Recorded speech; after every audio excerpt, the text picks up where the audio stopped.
Think about the last time a movie genuinely broke your brain. Not just surprised you, actually broke something. Made you sit in the dark with your jaw unhinged, rewinding the whole story in your head while the credits rolled, asking yourself, how did I not see that?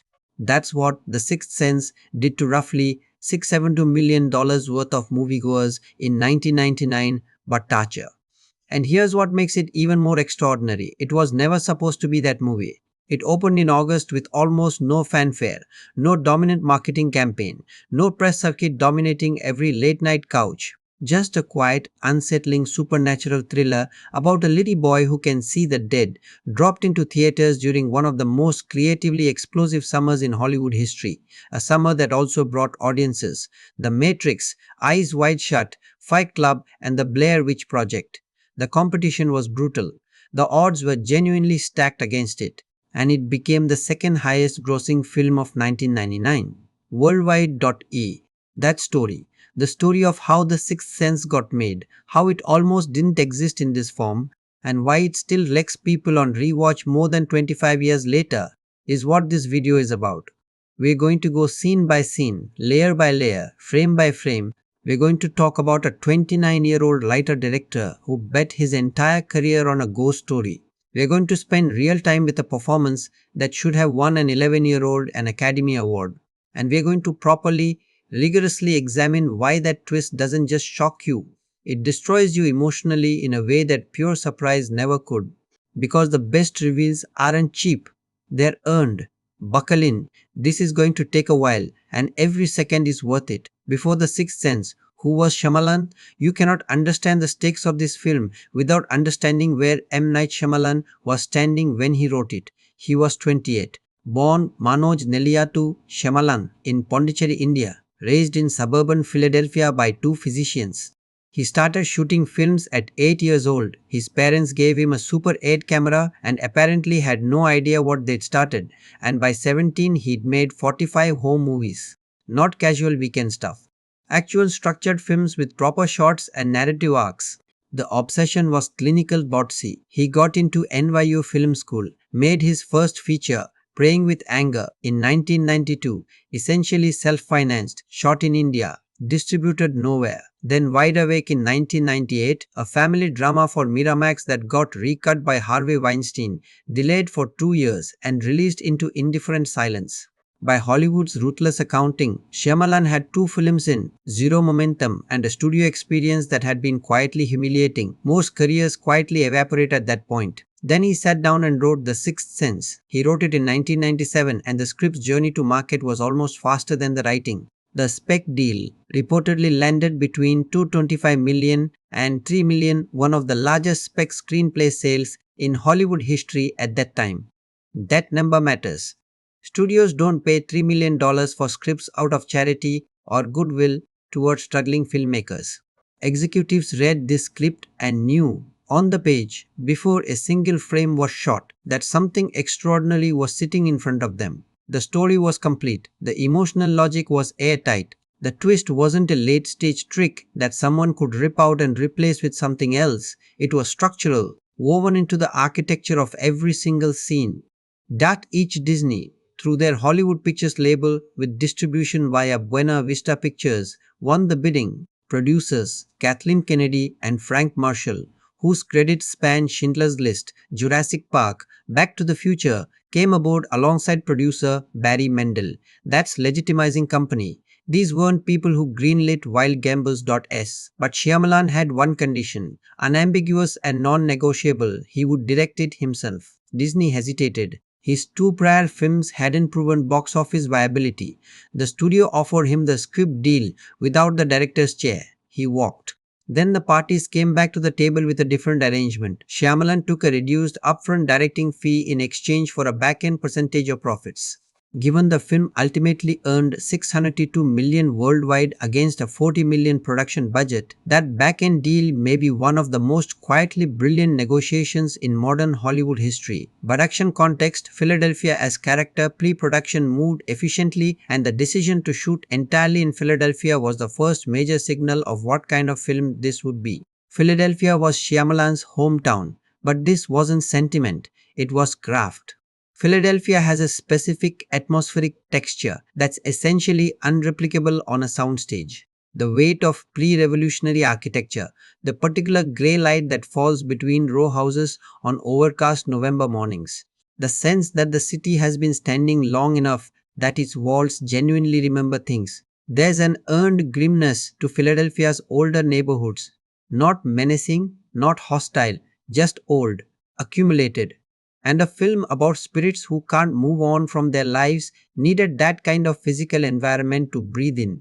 The production budget sat at 40 million with an additional 25 million allocated for prints and advertising.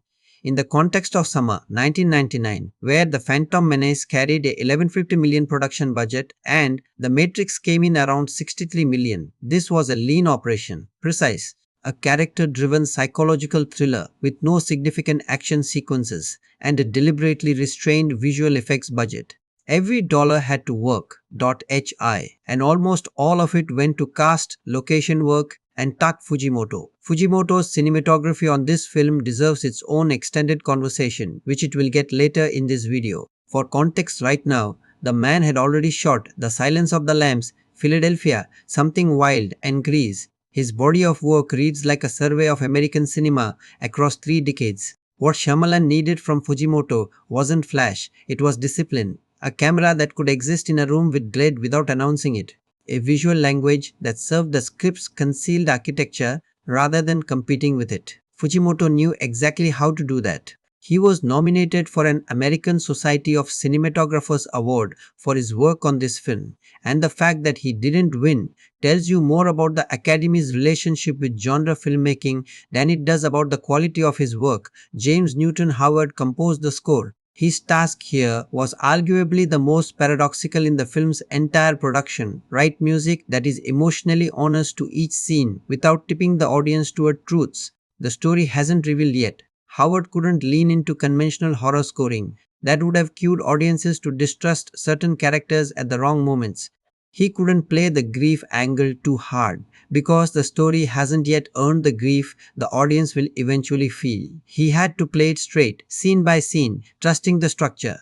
The result is a score that doesn't call attention to itself until a second viewing, at which point it's heartbreaking in a completely different register.u editor. Andrew Monshine handled the cut. The film runs 107 minutes, tight, almost disciplined to the point of austerity for a psychological thriller of this scope. And in those 107 minutes, there is almost no wasted footage. Every scene is doing more than one thing. That's an editing achievement as much as a screenwriting one.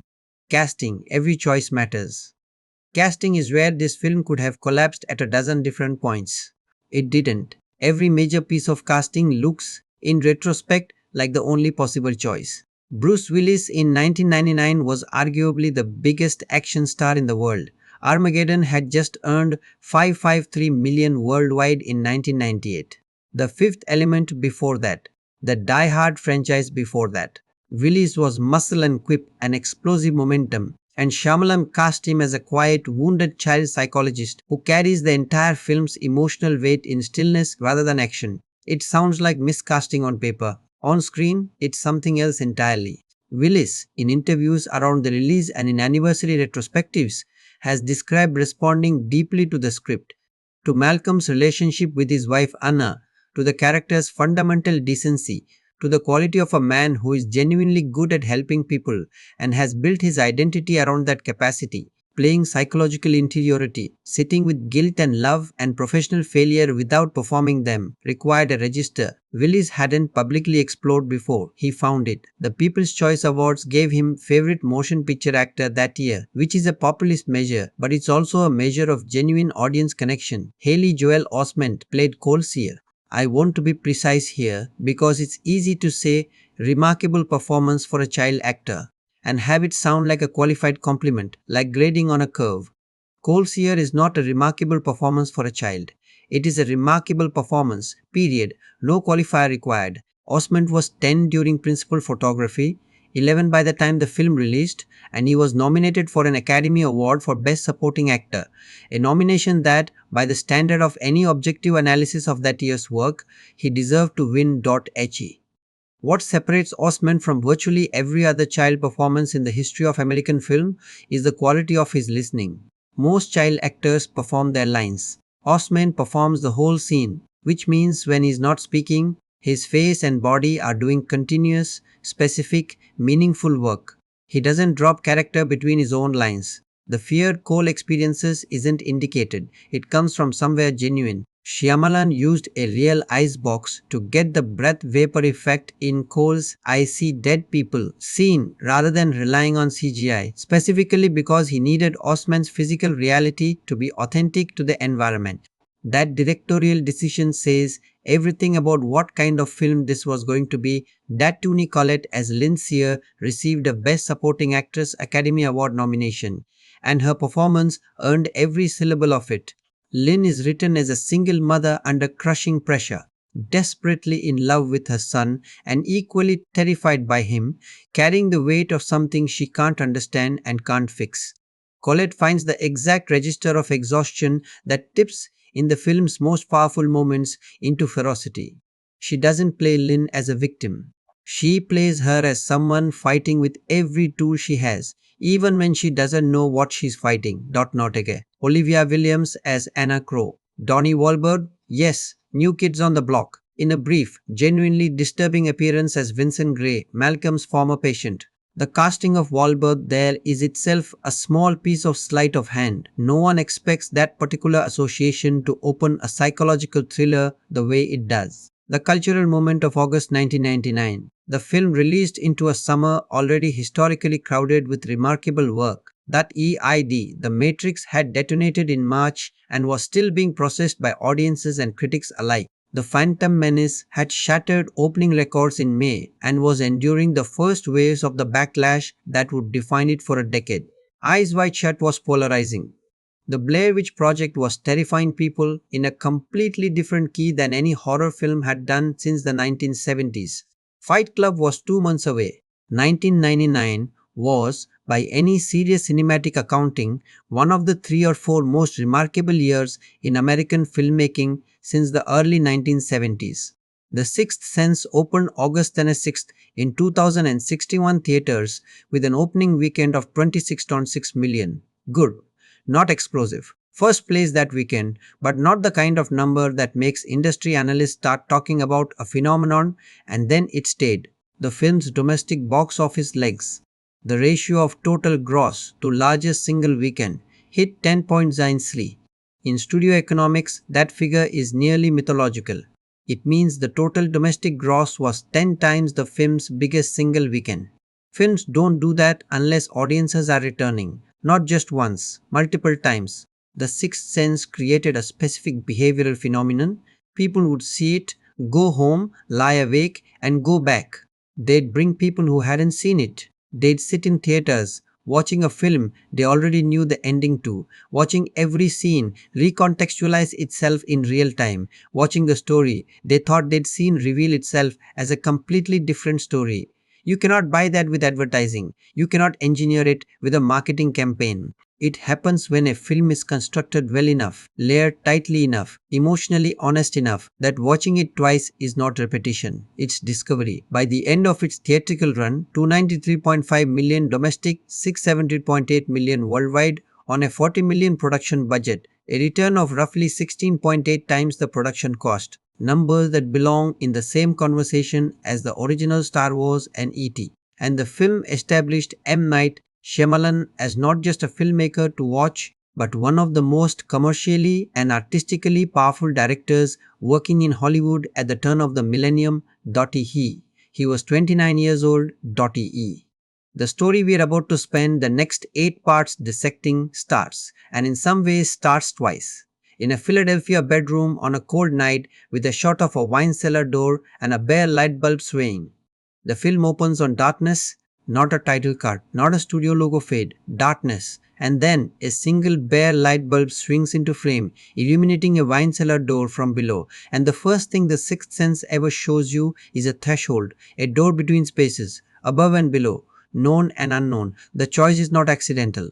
Lynn Sear descends into the basement to grab a bottle of wine, and as she crosses from the stairs into the cellar, her breath fogs. She pauses, looks around. The camera doesn't follow her gaze to reveal what she might be seeing. It stays on her face instead, watching her read a room the way people read rooms when something feels wrong and they can't identify why. Lynn grabs the wine, goes back up. The door swings shut behind her. We have been in this film for 90 seconds, and Shyamalan has already done something deeply specific. He has told us that this house contains something cold that doesn't come from weather, that one character in this family already senses it on some level she can't name, and that the camera will not always tell us what to be afraid of. It will tell us that fear is present and let our imaginations do the geometry. This is the directorial philosophy of the entire film stated in one quiet scene. Hold on to that. The prologue, Malcolm and Anna. The year is listed as 1993. Malcolm Crowe, Bruce Willis, in reading glasses that immediately and deliberately de-action hero him, and his wife Anna celebrate in their bedroom. She's been drinking. He's warm and slightly goofy, and the marriage between them has the relaxed ease of two people who genuinely like each other. The Pennsylvania governor's citation on their wall tells us Malcolm has been recognized for his work with children. Anna reads the commendation aloud, and there's real pride in her voice and real embarrassment in the particular embarrassment of a man who isn't sure he's fully earned the honor yet. It's a brief scene, maybe 3 minutes of screen time total. But watch what Shyamalan is doing with that brevity. He is depositing information at a pace and emotional temperature that feels like a night with people you just met and you're just starting to like them, and everything feels easy. The lighting is warm amber. The compositions are intimate without being claustrophobic. This is a good marriage in a good house, and these are good people. And then the window breaks. Vincent Gray, Donnie Wahlberg, skeletal, wild-eyed, wearing only underwear in a bathroom he's broken into, has come back. He was Malcolm's patient 6 years earlier. A diagnosis was missed, or a treatment was wrong, or something failed, and Vincent has carried that failure like an infection ever since. He's terrified. He is also furious in the way that only betrayed trust makes people furious. Before Malcolm can reach him, before anything can be said, before the failure can be examined or apologized for, Vincent shoots Malcolm in the stomach, then turns the gun on himself. Cut to black. Title card, The Sixth Sense. Title cards, The Following Autumn. Here is the first place the film does something almost audaciously specific that most audiences don't consciously register on a first viewing. There is no scene of Malcolm recovering, no hospital, no physical therapy, no months of getting better montage. The film simply jumps forward in time, presents Malcolm sitting on the front steps of a Philadelphia row house on a beautiful autumn day, reviewing case files, and the audience, conditioned by decades of film glamour to expect narrative continuity, fills in the gap. Of course he survived. He is the main character. We're just skipping the boring recovery parts. The film is counting on exactly that assumption, banking on it, building its entire structural architecture on that one subconscious leap the audience makes without being asked. Cole Sear, first encounter. Cole Sear is sitting alone in a church. That's our introduction.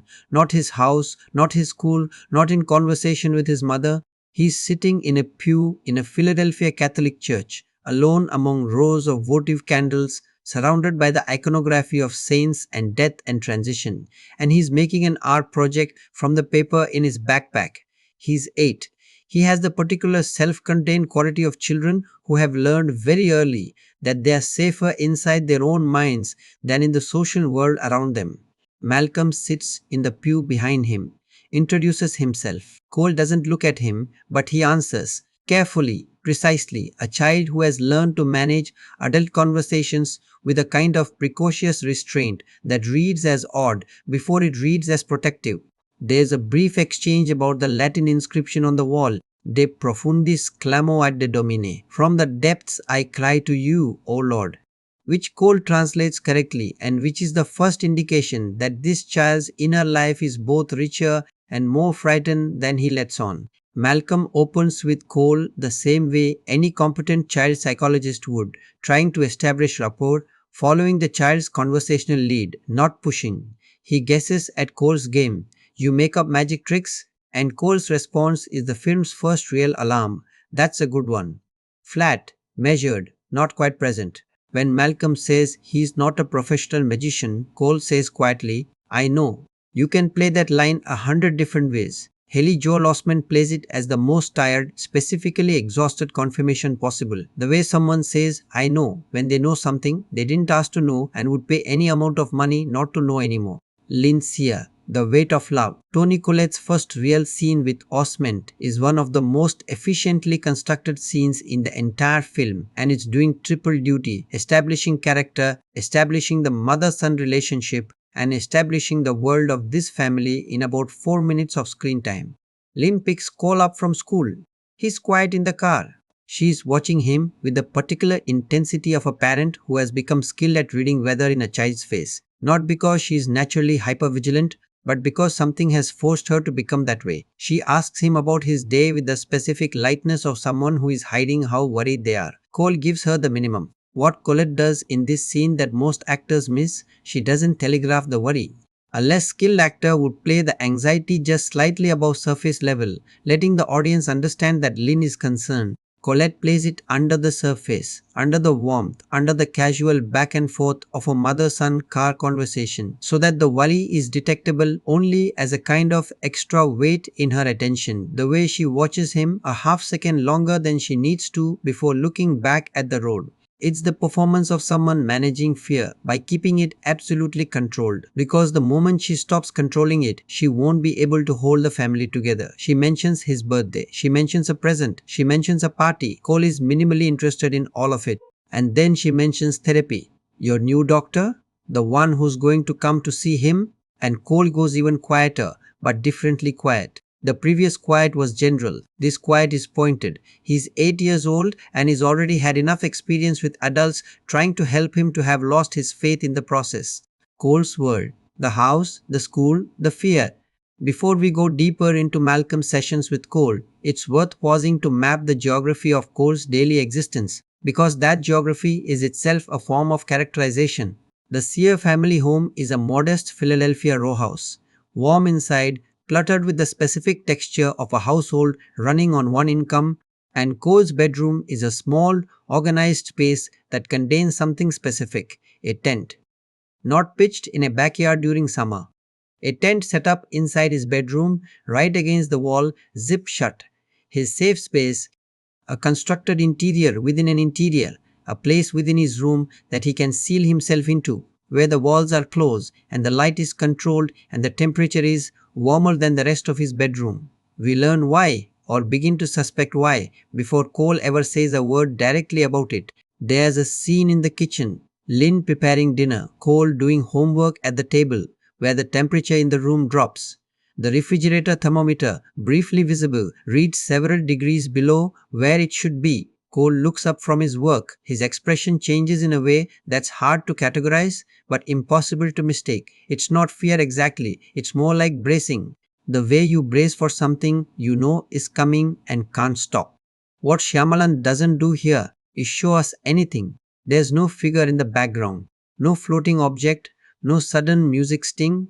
The Cole drops, Cole braces, the camera stays on Colin, and the audience, without being shown a single explicitly frightening image, is frightened. Because we are reading Cole's body language. We are inside his experience. We are afraid because he is afraid, and we trust him. This is what separates a genuinely sophisticated horror technique from a shock-based one. Shock operates through stimulus. Sophistication operates through identification. When we are inside Cole's perspective, when we see the world through the filter of his specific, bone-deep, daily dread, we don't need to be startled. We are already there. The school scene, Tommy Tamissimo and the haunted house. There's a scene in this act that's easy to read as simple character establishment and is actually doing something considerably more complex. Cole is pulled aside at school by a teacher doing a history project, or some version of that, and while the other kids work, Cole starts free drawing. What he draws is disturbing in a way that no teacher at this school seems prepared to properly understand. Figures in pain, violent death, bodies in positions that an 8-year-old without direct exposure to those images shouldn't be drawing. The school is concerned.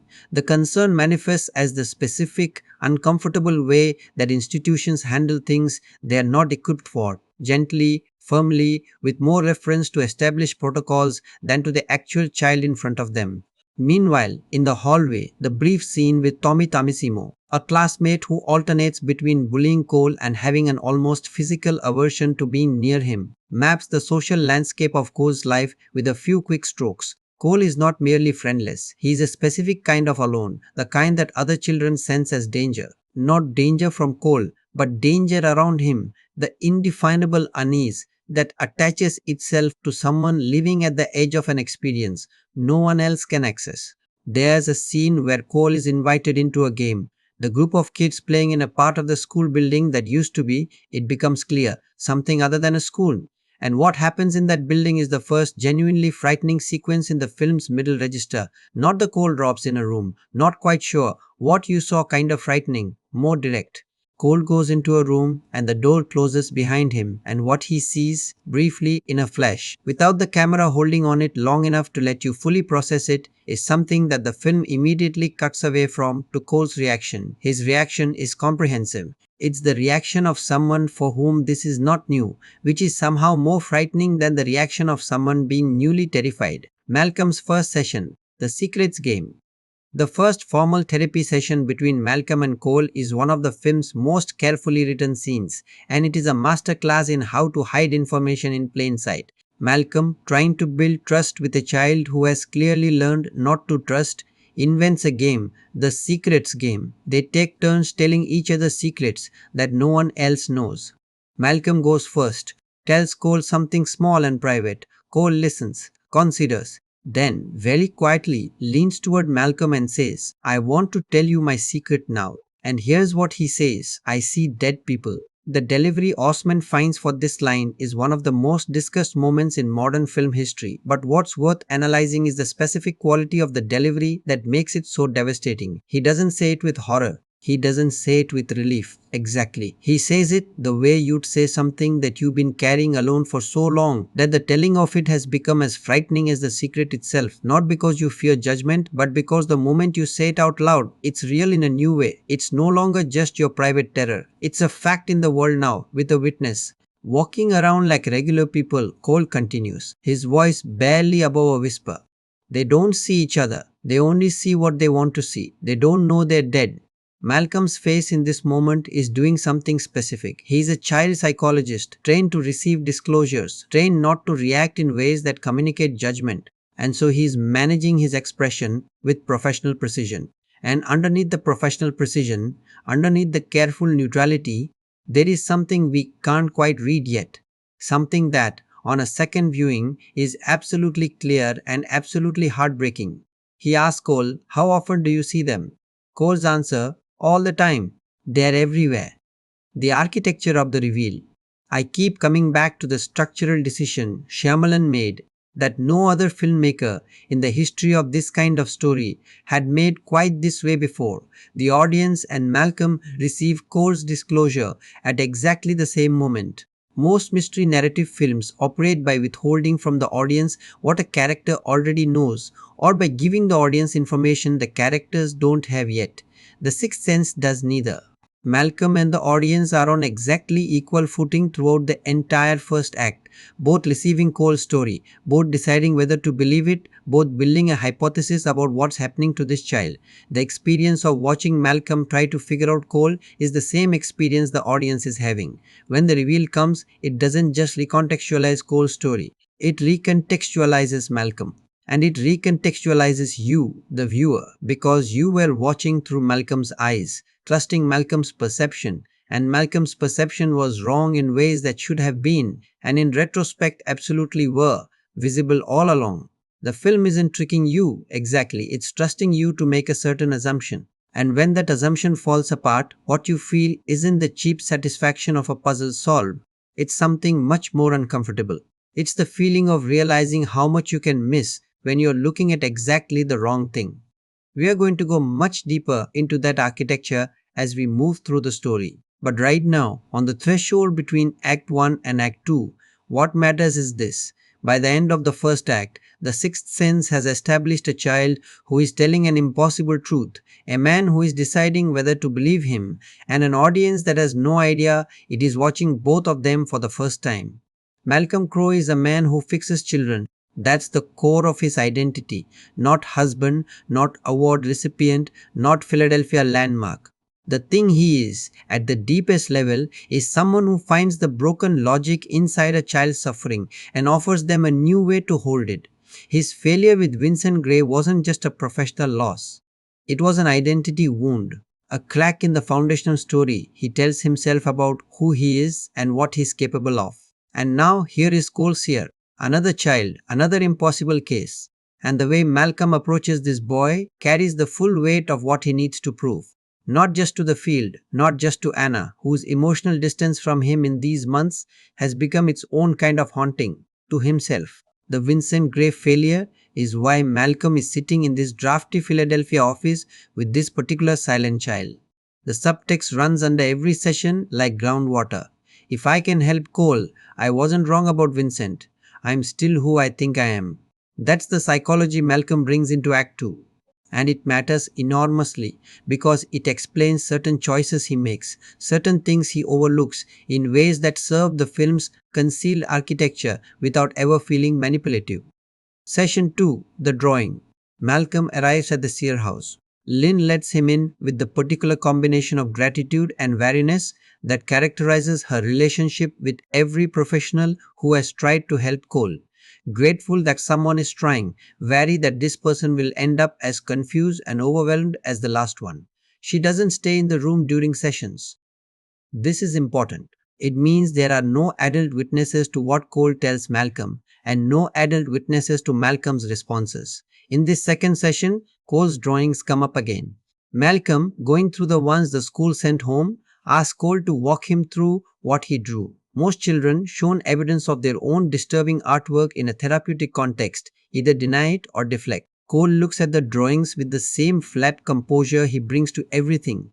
The composure of someone who has stopped expecting adults to actually understand what they're seeing. He explains the drawings with clinical precision. This figure was in pain because of this reason. This one was frightened because of that circumstance. Not invented pain, not creative violence. Specific, witnessed suffering. Malcolm tries a standard reframing technique. Are these things you imagine or things you feel like you see? And Cole's response is quiet but firm. I see them. I don't imagine them. There's a difference. He says this without defensiveness, without anger, as a matter of record. There is a moment here, brief and easy to miss, where Malcolm glances at the drawings again after Cole says this, and his expression shifts, not dramatically, professionally contained as always, but something recalibrates. He is a psychologist trained to distinguish between fantasy elaboration and literal belief in a child, and something about the quality of Cole's certainty is touching a wire that his professional framework doesn't quite have a category for. He doesn't follow the wire yet, but he notices it. The Stuttering Man. Before the film introduces us to Cole's encounters with the dead in any sustained way, it gives us a single image, glimpsed, not explained, that functions like a tuning fork struck in a dark room. You hear the pitch before you understand the instrument. Cole is on the stairs in his house, alone, moving toward his bedroom. The hallway is ordinary. And then, at the end of the hallway, there is a man, standing still, not looking at Cole, just standing the way people stand when they are waiting, or the way they stand when they have forgotten how to do anything but wait. He's not threatening, he's not reacting, he's just there. Cole stops. The man turns, and his face, the brief flash of it before the cut, is wrong in a way the eye processes faster than the mind does. Something about the skin, something about the eyes. The film cuts before you can fully form what you saw, and Cole is back in his tent with the zipper pulled shut, and the audience is left holding a half image that the subconscious keeps trying to complete. Shyamalan's restraint here is almost painful in its precision. Every instinct in mainstream horror filmmaking says, hold the shot a beat longer, let the audience see. Give them the complete image so the scare lands clean. Shyamalan cuts early, and the effect is exponentially more disturbing because the brain finishing the image for itself will always arrive at something more precisely calibrated to your specific terror than any designed prosthetic could be. This is the first time the film asks us to do work, and we do it immediately, unconsciously, the way all good horror audiences do. We complete the image. We make ourselves scared. The director just handed us the tools, the red color system. This is the moment to talk about something. Tak Fujimoto built into the film's visual language that has become one of the most analyzed compositional choices in modern American cinema, the deliberate, systematic use of the color red. The rule is elegant and, once you know it, absolutely consistent throughout every frame of the film. The color red appears whenever the supernatural is present, about to manifest, or has indelibly touched a space or a person. The doorknob to the basement, where Lynn first senses the cold, red. The tent Cole sleeps in, red. The balloon floating in the church, red. The sweater worn by one of the ghosts Cole encounters in the kitchen, red. The lining of Malcolm's anniversary gift. The dress in the video Kyra Collins leaves Cole, red, red, red, red, a color-coded system that is hiding in plain sight across 107 minutes of film, visible to any viewer but interpretable only in retrospect. Moi. On first viewing, the color reads atmospherically, warm against the film's generally cool grey-blue Philadelphia palette. It adds visual contrast. The eye registers it as design choice without identifying it as a narrative system. On second viewing, it functions as a revelation engine. Every red object becomes a moment of confirmed contact between the living world and the world that has not yet moved on. Malcolm's anniversary jacket lining, red, suddenly carries the full weight of what you now know he is. This is the sophistication of Fujimoto's work, understood at its deepest level. He wasn't designing beautiful frames for a ghost story. He was encoding a second narrative into the film's visual layer, a narrative that runs parallel to the spoken one, visible to the attentive eye, interpretable only once the spoken narrative has fully revealed itself. The film rewards rewatching not because there are Easter eggs to find, but because there is an entire second movie hidden inside the first one, told entirely in color. Session 3, The Museum, Rome and Ghosts in Plain History. Malcolm suggests to Cole during one of their sessions that they take a walk together. An informal session outside the house, in the city, moving. Children often talk more freely when they are moving, when the conversation isn't positioned face to face across a room. The destination becomes, naturally, a museum. It's a small scene with large implications. Cole moves through a display about colonial Philadelphia with a kind of focused, quiet attention that strikes Malcolm as unusual, not the distracted shuffle of a child being managed through educational content, but genuine engagement, almost recognition. Cole pauses at a display depicting execution by hanging and reads the placard with the same even expression he brings to everything. Malcolm, testing, says, "What do you think was going through their minds right before it happened?" Cole's answer, delivered without looking up from the placard, "Were they scared?" "You think they were scared?" A long pause. "Then I would be." And then, even quieter, Cole says something that lands with different weight depending on which viewing you're on. He says he thinks about what it must be like to be somewhere and not know you don't belong there anymore. Malcolm tilts his head at this, the professional reflex of a man trying to determine whether a statement is a metaphor or a disclosure. Cole doesn't elaborate. He moves on to the next display. The conversation closes before it fully opened. On a first viewing, this reads as a melancholy child with a heavy imagination. On a second viewing, Cole is describing, with precise and compassionate accuracy, exactly what he lives with every day. People who are somewhere they no longer belong, who don't know the world has moved past them. And Malcolm is sitting right next to him. The ghost in the kitchen, the first full encounter. The film has been staging near misses. Cut before you see, glimpse not shown. And the first full ghost encounter is designed to break that restraint with maximum effect. Cole is in the kitchen alone. Lynn is elsewhere in the house. The cabinet doors open by themselves. The temperature drops, breath visible cold. And then a woman is standing in the kitchen with her back to Cole, wearing a slip, her legs and feet bare on the tile floor. She isn't moving, she isn't reacting, she's just there. Cole, and this is the detail that separates this performance from every child. In Danger performance you've seen, does not run. He doesn't scream. He stands very still and watches her, with the expression of someone who has decided, through long and painful experience, that stillness is safer than motion, that the moment you react is the moment something unpredictable happens. The woman turns, and what Shyamalan does with this moment is restrained to the point of cruelty. He shows us the face for a second, cuts to Cole, cuts back, and the woman is gone. The cabinet doors are still open. The cold remains for a moment. Then the temperature normalizes. Cole's hands are shaking. He closes the cabinet doors, one by one, methodically, like he's performed this ritual before. Like closing the doors is something he does, not because it changes anything, but because it gives his body something to do while the terror finishes moving through him. There is more maturity in that small sequence of actions, the boy closing doors with shaking hands, than in most adult performances of fear. What the scene accomplishes beyond the immediate fright is this: it establishes that Cole's encounters are not abstract. They are physical space events. They happen in his kitchen, in his hallway, in the rooms where he eats and sleeps and tries to live a normal life. There is no safe zone. The terror is not contained to the edges of his experience. It is in the middle of it, inseparable from the daily texture of being Cole safe. Malcolm's parallel struggle.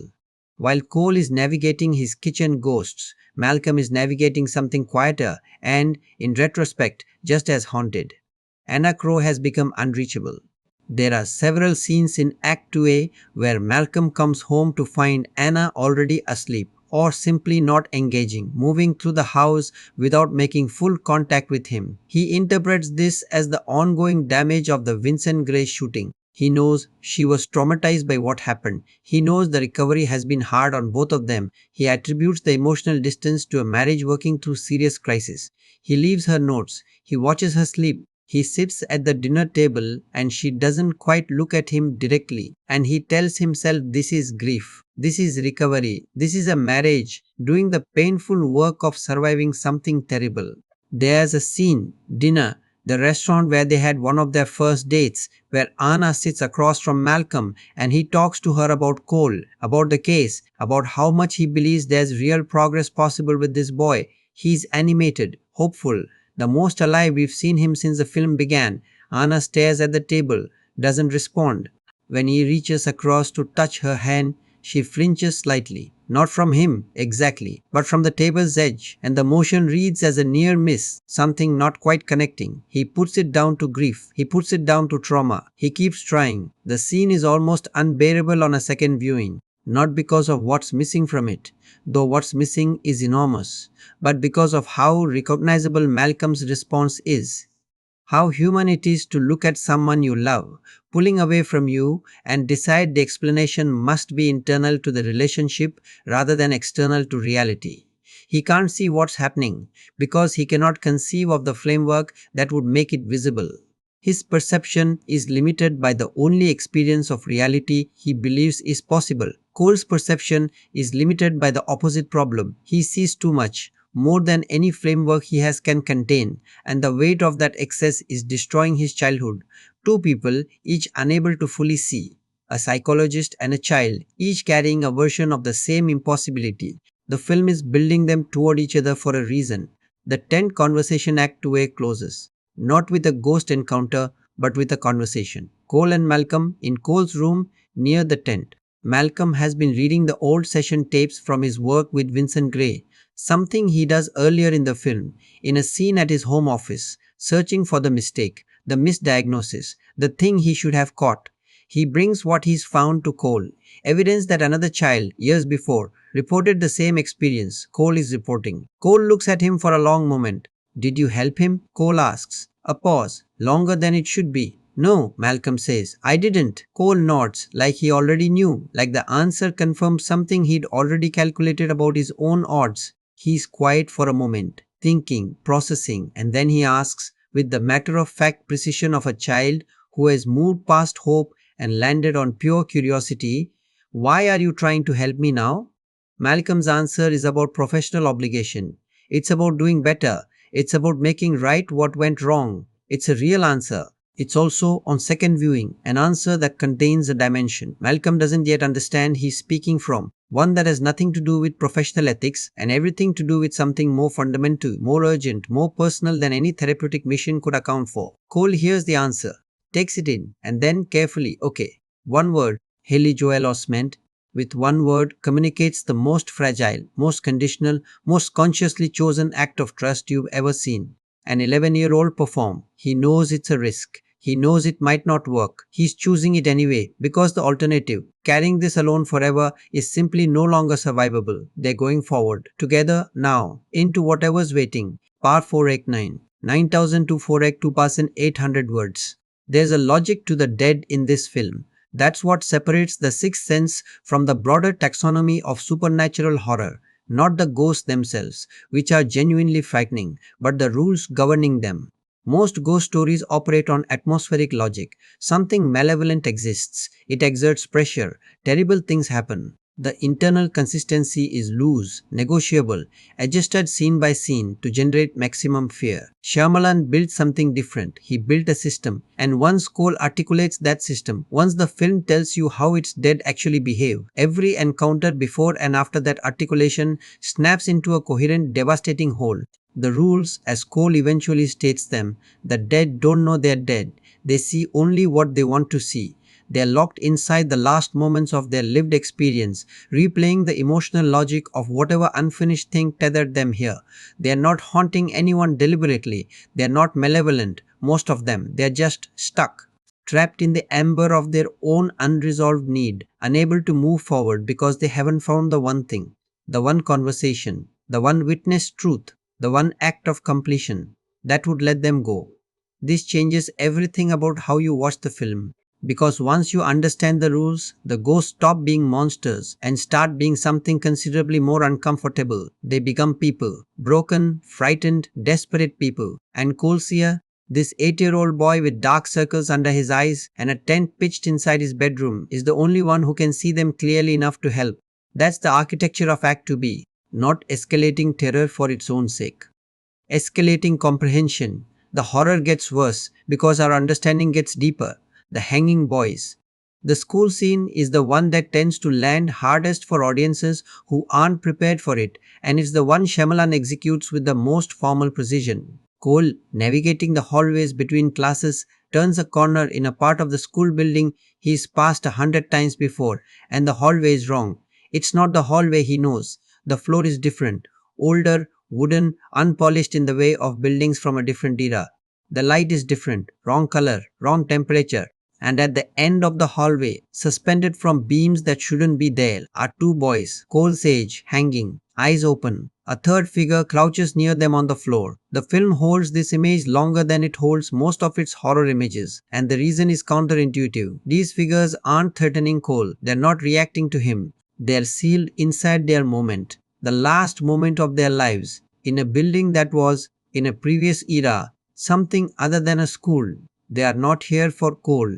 Cole is simply here, in the same space, able to see what no one else can see. That distinction between ghosts who are frightening because they target Cole and ghosts who are frightening because Cole witnesses them is one of the film's most important tonal decisions. Hollywood's reflexive approach to a ghost story would be to make every encounter aggressive, every dead person a threat, every sighting an escalation toward confrontation. Shyamalan resists this almost completely. The hanging boys don't look at Cole. The woman in the kitchen had her back turned. The stuttering man in the hallway was just standing. The horror comes from presence, not intention. And presence-based horror is fundamentally more unsettling than attack-based horror because it cannot be survived, only endured. You can run from something that's chasing you. You cannot run from something that is simply there. Cole runs anyway. He runs because he's 8 years old and what he just saw would break most adults in half. And the running doesn't help, not because anything follows him, but because he knows, in the cold factual way, he knows everything about this, that running never helps. They're everywhere. Running just moves you from one version of it to the next. What the dead need. The session where Cole articulates the rules to Malcolm is the film's structural pivot, and Malcolm's response in that session is one of the most quietly acted moments in Bruce Willis's career. Cole, in his tent, Malcolm sitting cross-legged outside the entrance like a parent doing bedtime negotiations, explains what he's figured out about the people he sees. They don't know they're dead, they're replaying the emotional logic of their last experience. And they come to him because he can see them, and seeing them is itself a kind of contact that they've been starving for. Being invisible to everyone around you while desperately trying to communicate something important. That's not a supernatural horror. That's loneliness at its most absolute. Malcolm takes this in. He's quiet for longer than a therapist should be quiet after a child's disclosure. Then he asks carefully, "Are they? Do you think they want something? From you, specifically?" Cole, I think they just want help. The beat that follows this line is about 3 seconds long on screen and about 3 years long in emotional duration. Willis plays it with his face almost entirely still, and the stillness is doing enormous work. Malcolm is a man who has spent his career helping people who cannot help themselves, who has constructed his entire sense of self around the capacity to do that. And a child has just told him, with perfect sincerity, without asking Malcolm to validate or dismiss it, that the fundamental human desire driving these impossible encounters is the desire to be helped. That resonates somewhere in Malcolm, that we can see him feeling but cannot fully account for yet. He can't either. Not yet. The escalation, Cole in school, Cole at home, Act 2B, tracks the deterioration of Cole's daily life in parallel to his growing therapeutic relationship with Malcolm, and the two tracks are in direct tension. The more Cole opens up, the more vulnerable he becomes, not to Malcolm, but to the encounters themselves. It's as though the decision to speak about what he sees has, in some metaphysical or psychological sense, lowered his defenses against it. Or perhaps it's simply that Act 2's progression brings Cole into contact with entities who are more distressed, more urgent, more difficult to be near than the quiet presences of the film's first act. At school, the social situation has deteriorated past mere isolation into something that Cole accepts as structural, a condition of his existence, rather than a variable that good behavior might improve. The birthday party scene is excruciating in a completely different register than the horror sequences. A room full of children, a normal house, normal music, normal cake, and Cole standing at the margins of it, looking like a person behind glass, able to see everything on the other side and unable to cross over. His mother watches from across the room with the helpless precision of someone who loves deeply and can do nothing. What Tommy Tamissimo does at the party, and the way it escalates from social cruelty into something physically dangerous, is framed less as a bullying incident and more as a symptom. The way Cole's particular situation generates violence around him, not because Cole is violent, but because his presence disturbs something in other people that they can't name and therefore can't manage. Children are brutally accurate about otherness. They sense it before they understand it, and they respond to the sensing with the only tools they have. Cole ends up in a confined space, briefly, terrifyingly, and what he encounters there is the film's most viscerally disturbing ghost encounter up to this point. The woman who was once a patient in a psychiatric facility, her wrists slashed, her eyes the milky white that Shyamalan uses as a visual signature for the recently dead. She doesn't attack Cole. She doesn't threaten him. She's simply in the same small space, and she's in pain, and she cannot see Cole clearly, and he cannot leave until she does. By the time Cole is extracted from that space, he looks like someone who has aged 2 years in 20 minutes. The party continues around him as if nothing happened. Lynn holds him and tries to understand what he is white-faced and shaking from, and cannot. Malcolm's crisis of professional framework. The sessions are becoming something Malcolm doesn't have a proper clinical category for, and watching a disciplined professional psychologist confronting the boundary of his own framework is one of the film's subtler pleasures. Malcolm has reviewed Vincent Gray's recordings. He knows another patient reported this.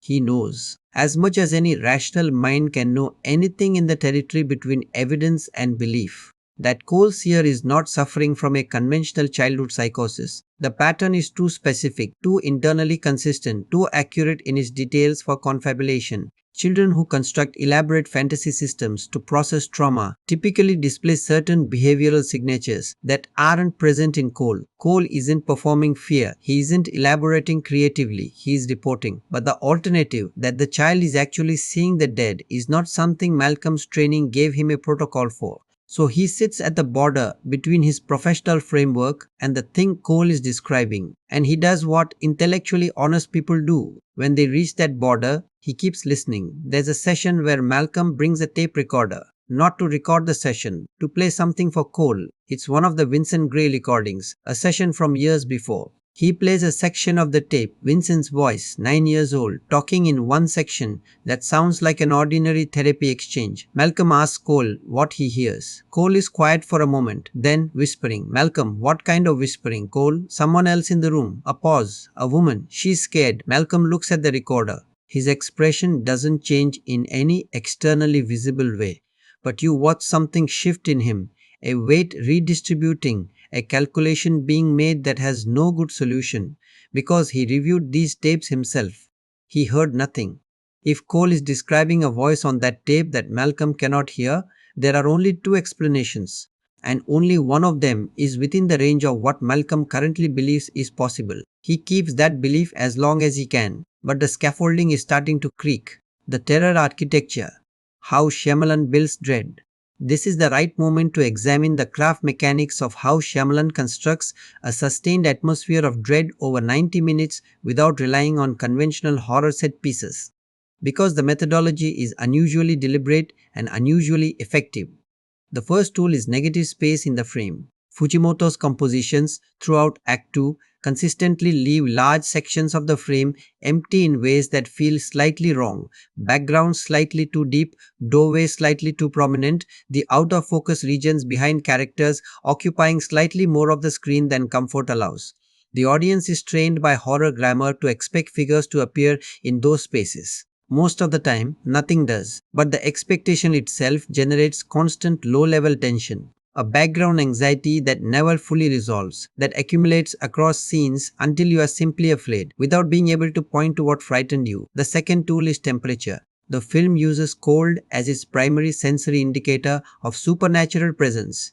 Breath visible in warm rooms, refrigerator readings that don't make physical sense, characters pausing to register a chill that has no meteorological explanation. This is clever for several reasons. Cold is a universal bodily experience of dread. We say chilled to mean frightened, cold to mean emotionally absent, icy to mean threatening. It's something the audience can physically imagine feeling in a way that visual horror cannot quite match, and it ties the supernatural to the body rather than the eye. You don't just see the cold in this film, you feel it by proxy. The third tool is withholding completion. As analyzed in the school hallway sequence and the kitchen encounter, the film almost never completes an image. It shows the beginning of a frightening thing and cuts before the full picture resolves. The brain, left with an incomplete image, completes it using its own library of fears, and each person's library is different. The film essentially becomes personalized horror, your fear, not a designer's fear, filling the frame. The fourth, most sophisticated tool is familiar, space violation. The ghosts in this film are never in exotic locations. No cemeteries, no ruins, no obviously haunted mansions. They're in kitchens, school hallways, bedrooms, birthday parties. The violation is not of dangerous space, but of safe space. And that distinction is what gives the encounters their specific, lasting psychological weight. After The Sixth Sense, a lot of people reported looking at their own kitchen differently for a few days. That's not a jump scare achieving a temporary startle. That's a film that has successfully colonized your perception of the ordinary. Cole and the birthday party aftermath. The scene between Cole and Lynn after the party is one of Toni Collette's finest moments in the film, and it arrives without warning in the middle of what has been an act dominated by Cole's supernatural encounters, which makes the abrupt gear shift into raw human emotion almost more destabilizing than any ghost. Lynn, driving home from the party, is trying to understand. She's asking, carefully, what happened? What is always happening? The thing she has been trying to understand for years, that no doctor, no therapist, no framework has adequately explained. And Cole, who is exhausted and frightened and 8 years old and has just been through something he cannot explain to anyone in his life, does something that is both completely human and specifically heartbreaking. He lies. Not to hurt her, not because he doesn't trust her, because the truth is not something he can hand to his mother without watching it break her, and protecting her from that breakage has become one of the secondary burdens he carries alongside the main one. I tripped, he says, about his wrists where Tommy held him. At the party, Lynn doesn't believe him. You can see the disbelief moving across Colette's face in the rearview mirror. She is watching Cole's reflection, not the road, for a full beat too long. But she also doesn't push, because the particular exhaustion of being Lynn's seer at this point in the film includes knowing that pushing doesn't reach her son. He's sealed himself somewhere she can't follow, and every attempt to force the door closed it further. She says quietly, I just want you to know, whatever's happening, I love you. Cone staring out the window, I know, Mom. And that's the scene. Short, devastating. Two people, separated by an impossible truth, each of them protecting the other from the weight of it, each of them alone in the same car. The ghosts are frightening. this is heartbreaking. And the sixth sense understands that these two registers reinforce each other, that the horror lands harder because you care this much about the people it's happening to, and the emotional core hits deeper because the horror keeps reminding you how fragile these people's safety is. Act 2B ends with Malcolm sitting across from Cole in a late afternoon session, the Philadelphia light going grey outside the window, and Cole quietly asking him a question that the film has been building to since the opening scene. Do you ever feel the cold when you're in the room with me? Malcolm pauses, considers. Sometimes, he says. Cole nods slowly, looks at his hands. They're not bad people, he says. Most of them. They're just scared. Malcolm watches him. Something in his face has the quality of a man standing at a threshold, his hand on a door he can't quite bring himself to open yet. He's almost there, not yet, but almost. The tense scene is the film's emotional center, not its most frightening scene. That belongs elsewhere. Not its most technically accomplished sequence. That's coming. The tense scene is the moment the film fully reveals what it has actually been about all along. And it arrives so quietly, with so little preparation, that it lands like a hand on the shoulder in the dark. You're not braced for it. You're not even looking at the right thing. And then it's there, and everything before it suddenly makes a different kind of sense. Cole is in his tent. Malcolm is sitting cross-legged outside it. Their established dynamic by this point, the psychologist on the floor outside his patient's self-constructed sanctuary, close enough for conversation but not intruding into the space Cole has defined as safe. The tense red nylon glows faintly in the room's low light. Cole's voice comes through the fabric, disembodied and oddly calm for a child who has been running on fear for the entire film. He tells Malcolm something he has never told anyone. Not about the ghosts, that disclosure has already been made. Something underneath the ghosts, something about what it costs to live the way he lives. He describes the loneliness of it, not as a child describing suffering, but as a child who has metabolized suffering into simple fact, who has stopped expecting the world to accommodate him and begun the grim work of simply surviving in it. He talks about the kids at school. He talks about his mother, how he sees the worry in her face and knows he's the source of it and knows he can't stop being the source of it. And then, what if I did what they asked? Malcolm doesn't answer immediately. He's heard enough now, has been sitting with enough of what Cole has told him, has reviewed enough of Vincent Gray's recordings, has crossed enough thresholds in his own professional framework to know that this is not a hypothetical. Cole is asking whether helping the dead is something survivable, whether the cost of engagement is less than the cost of perpetual flight. What do you think would happen? Malcolm asks instead. Therapist reflects. But also genuine curiosity, also something more personal and less professional, though he's not fully conscious of it yet. Cole thinks about this for a moment with the seriousness of someone making a real calculation. I think they might leave if they got what they needed. A long silence. Malcolm, you could try.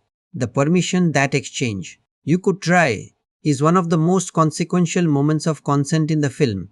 Malcolm isn't just endorsing a therapeutic experiment. He is making a commitment that if Cole chooses to engage rather than flee, Malcolm will be there.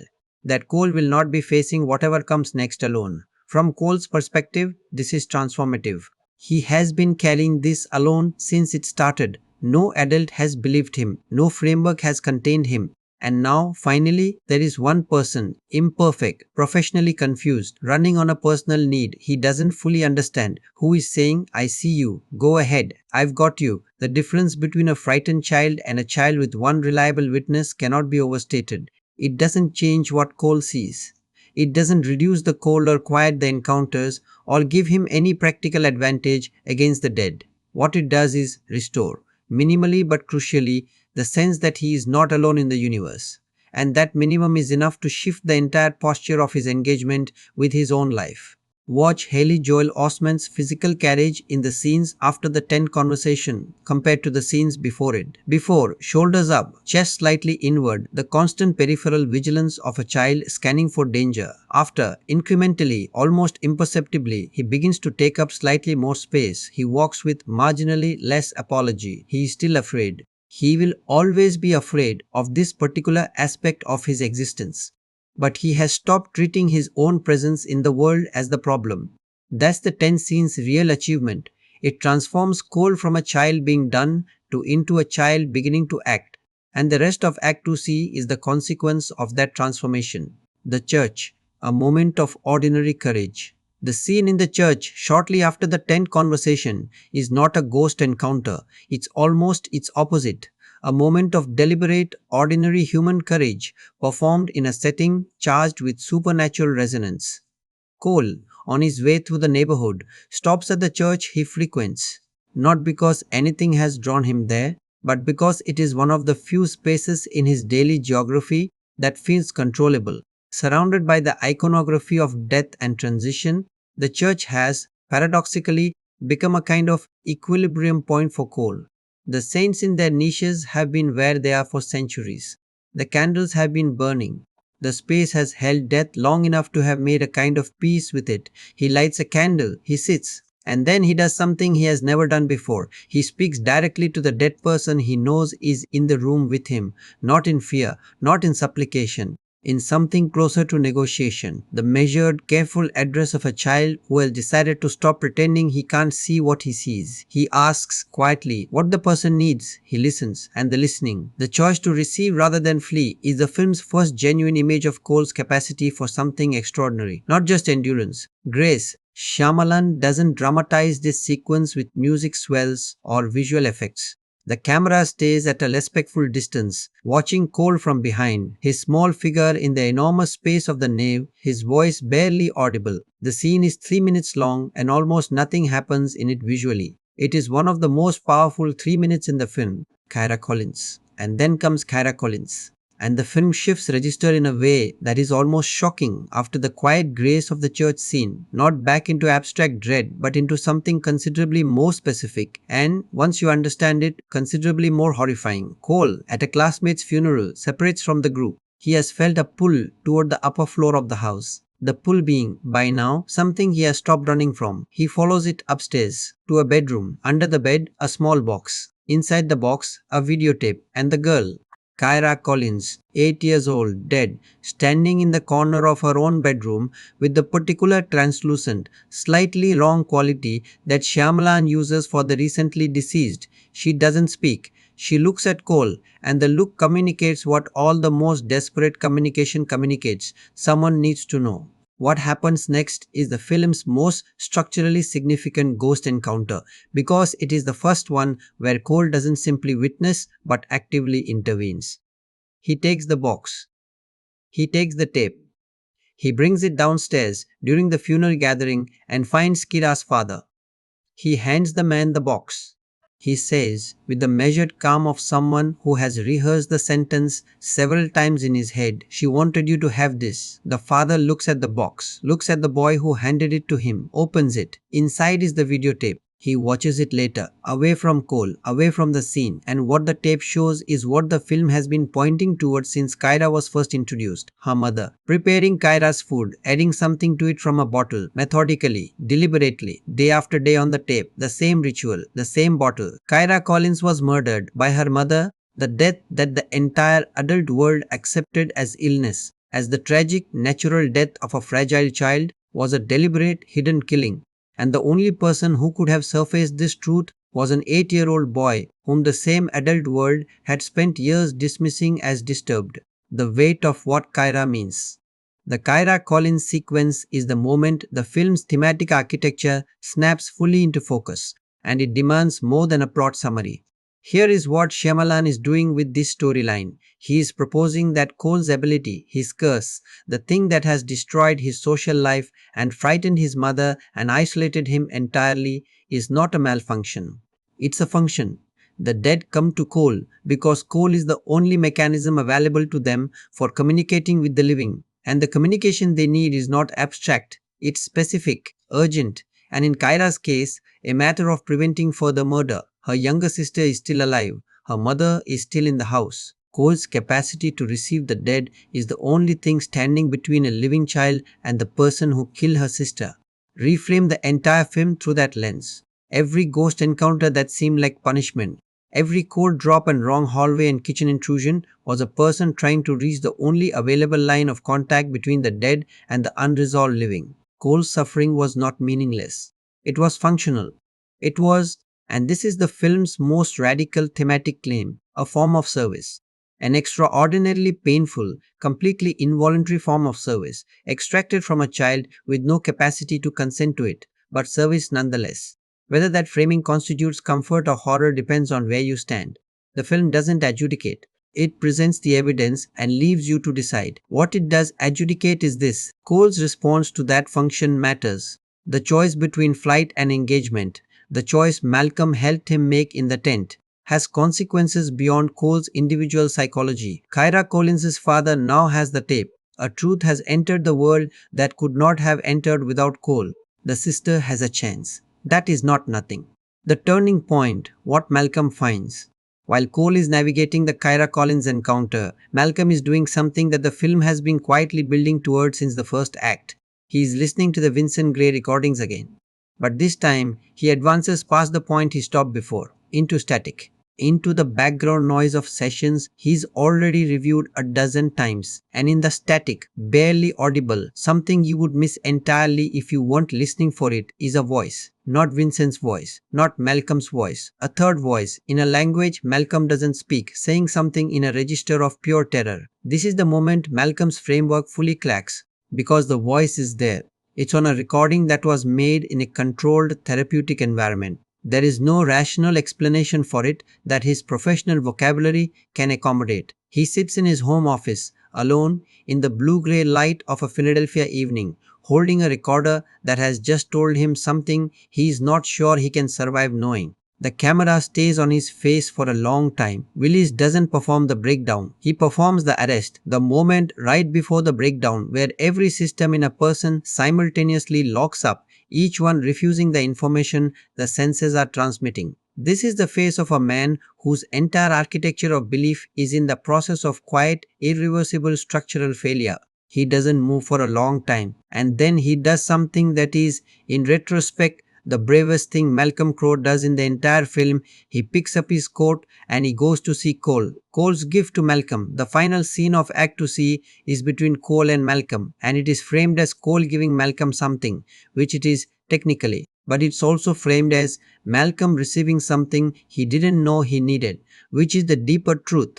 Cole tells Malcolm what he should tell Anna, not with dramatic weight, not building to a revelation, just quietly, practically, in the way Cole dispenses information about the dead as fact, offered without flourish to the person who needs it. He says that the people who have died, the ones he sees, sometimes want to say things to the people they loved. Sometimes they need someone living to carry the message. And sometimes the message isn't about their death at all. Sometimes it's about unfinished love, unfinished gratitude, things left unsaid that became unbearable in the saying not said. Malcolm listens.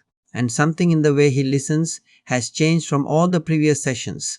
A quality of absolute attention, as though every prior moment of professional management has been stripped away and what's left is simply a man hearing a child with nothing between them. Cole looking at him very directly. You could talk to her. When she's asleep, she'll hear you. They always do. Malcolm looks at the boy for a moment, this strange, ancient, impossible child, and nods slowly. Once. Okay, he says. And then, barely audibly, thank you, Cole. The walk home is the last time we see Malcolm in movement to the city he loves. The streets are quiet. The autumn light is gone. He walks with the particular gait of someone carrying a weight they haven't yet named but can already feel, the weight of a conclusion that hasn't fully arrived yet but is coming, and whose arrival he is now, at last, no longer trying to prevent. Malcolm Crowe comes home. That's all. That's the physical event of the scene. A man comes home to his wife, sits beside her on the couch while she sleeps, and watches her the way people watch the people they love when they think no one is looking, with a fullness of feeling that daily proximity tends to suppress, but quiet proximity in the dark tends to restore. Anna is asleep in the chair by the fireplace. A movie is playing on the television, its blue light moving across her face. She's wearing the anniversary bracelet he gave her, the one that fell to the floor earlier in the film when she couldn't open the box, and which he watched her struggle with from a doorway without stepping in to help. He sits across from her. He watches her breathe. And then, remembering what Cole told him, he begins to speak. He tells her he's sorry for the distance of these months. He tells her he knows she's been in pain. He tells her that she was never second, not to the work, not to any patient, not to any professional mission. He tells her she was always first. He tells her he loves her. And Anna, asleep or nearly asleep, says, I know. Then, why do you have to go? Malcolm stops. The firelight shifts. The movie plays on the television behind him. Its sound a low murmur. He looks at Anna, at her face, at the bracelet on her wrist, at the woman he has been watching from just this slight wrong distance for the entire film, and something that has been accumulating across 107 minutes of screen time arrives, all at once, without mercy. The ring. His wedding ring. He reaches for it on his finger, and it isn't there. He looks at his hand, bare, and then he looks at Anna's hand, and on her finger, where her wedding ring lives, is both rings, hers and his. She's been wearing both rings. The world ends. The architecture of the reveal. Let's stay in this moment for a while, because the reveal in the sixth sense is not like other reveals. It doesn't function as a plot twist in the traditional sense, a surprise that resolves ambiguity and closes the story. It functions as a complete structural inversion that retroactively changes every single scene in the film simultaneously, and then it asks you to stay with Malcolm as he processes it. That asking you to stay is the bravest thing the screenplay does. A lesser film, a film interested in the mechanics of the twist rather than the humanity beneath it, would cut to black the moment the revelation lands. Shock delivered, credits roll, audience files out buzzed and slightly unsettled. Shyamalan doesn't cut. He stays with Malcolm Crowe's face, while Malcolm Crowe is. The understanding moves across Willis's face in stages, not performed stages, not signposted for the audience, but the actual organic sequencing of how a catastrophic realization arrives in a person. First, the arrest. Everything stops, the body before the mind. Then, the search for alternative explanations, visible as a kind of scanning quality in the eyes, the mind running through every possible framework that doesn't require accepting the one that's standing right in front of it. Then, the failure of every alternative. The frameworks won't hold. The evidence is everywhere, has been everywhere, and the mind finally stops fighting it and lets it in.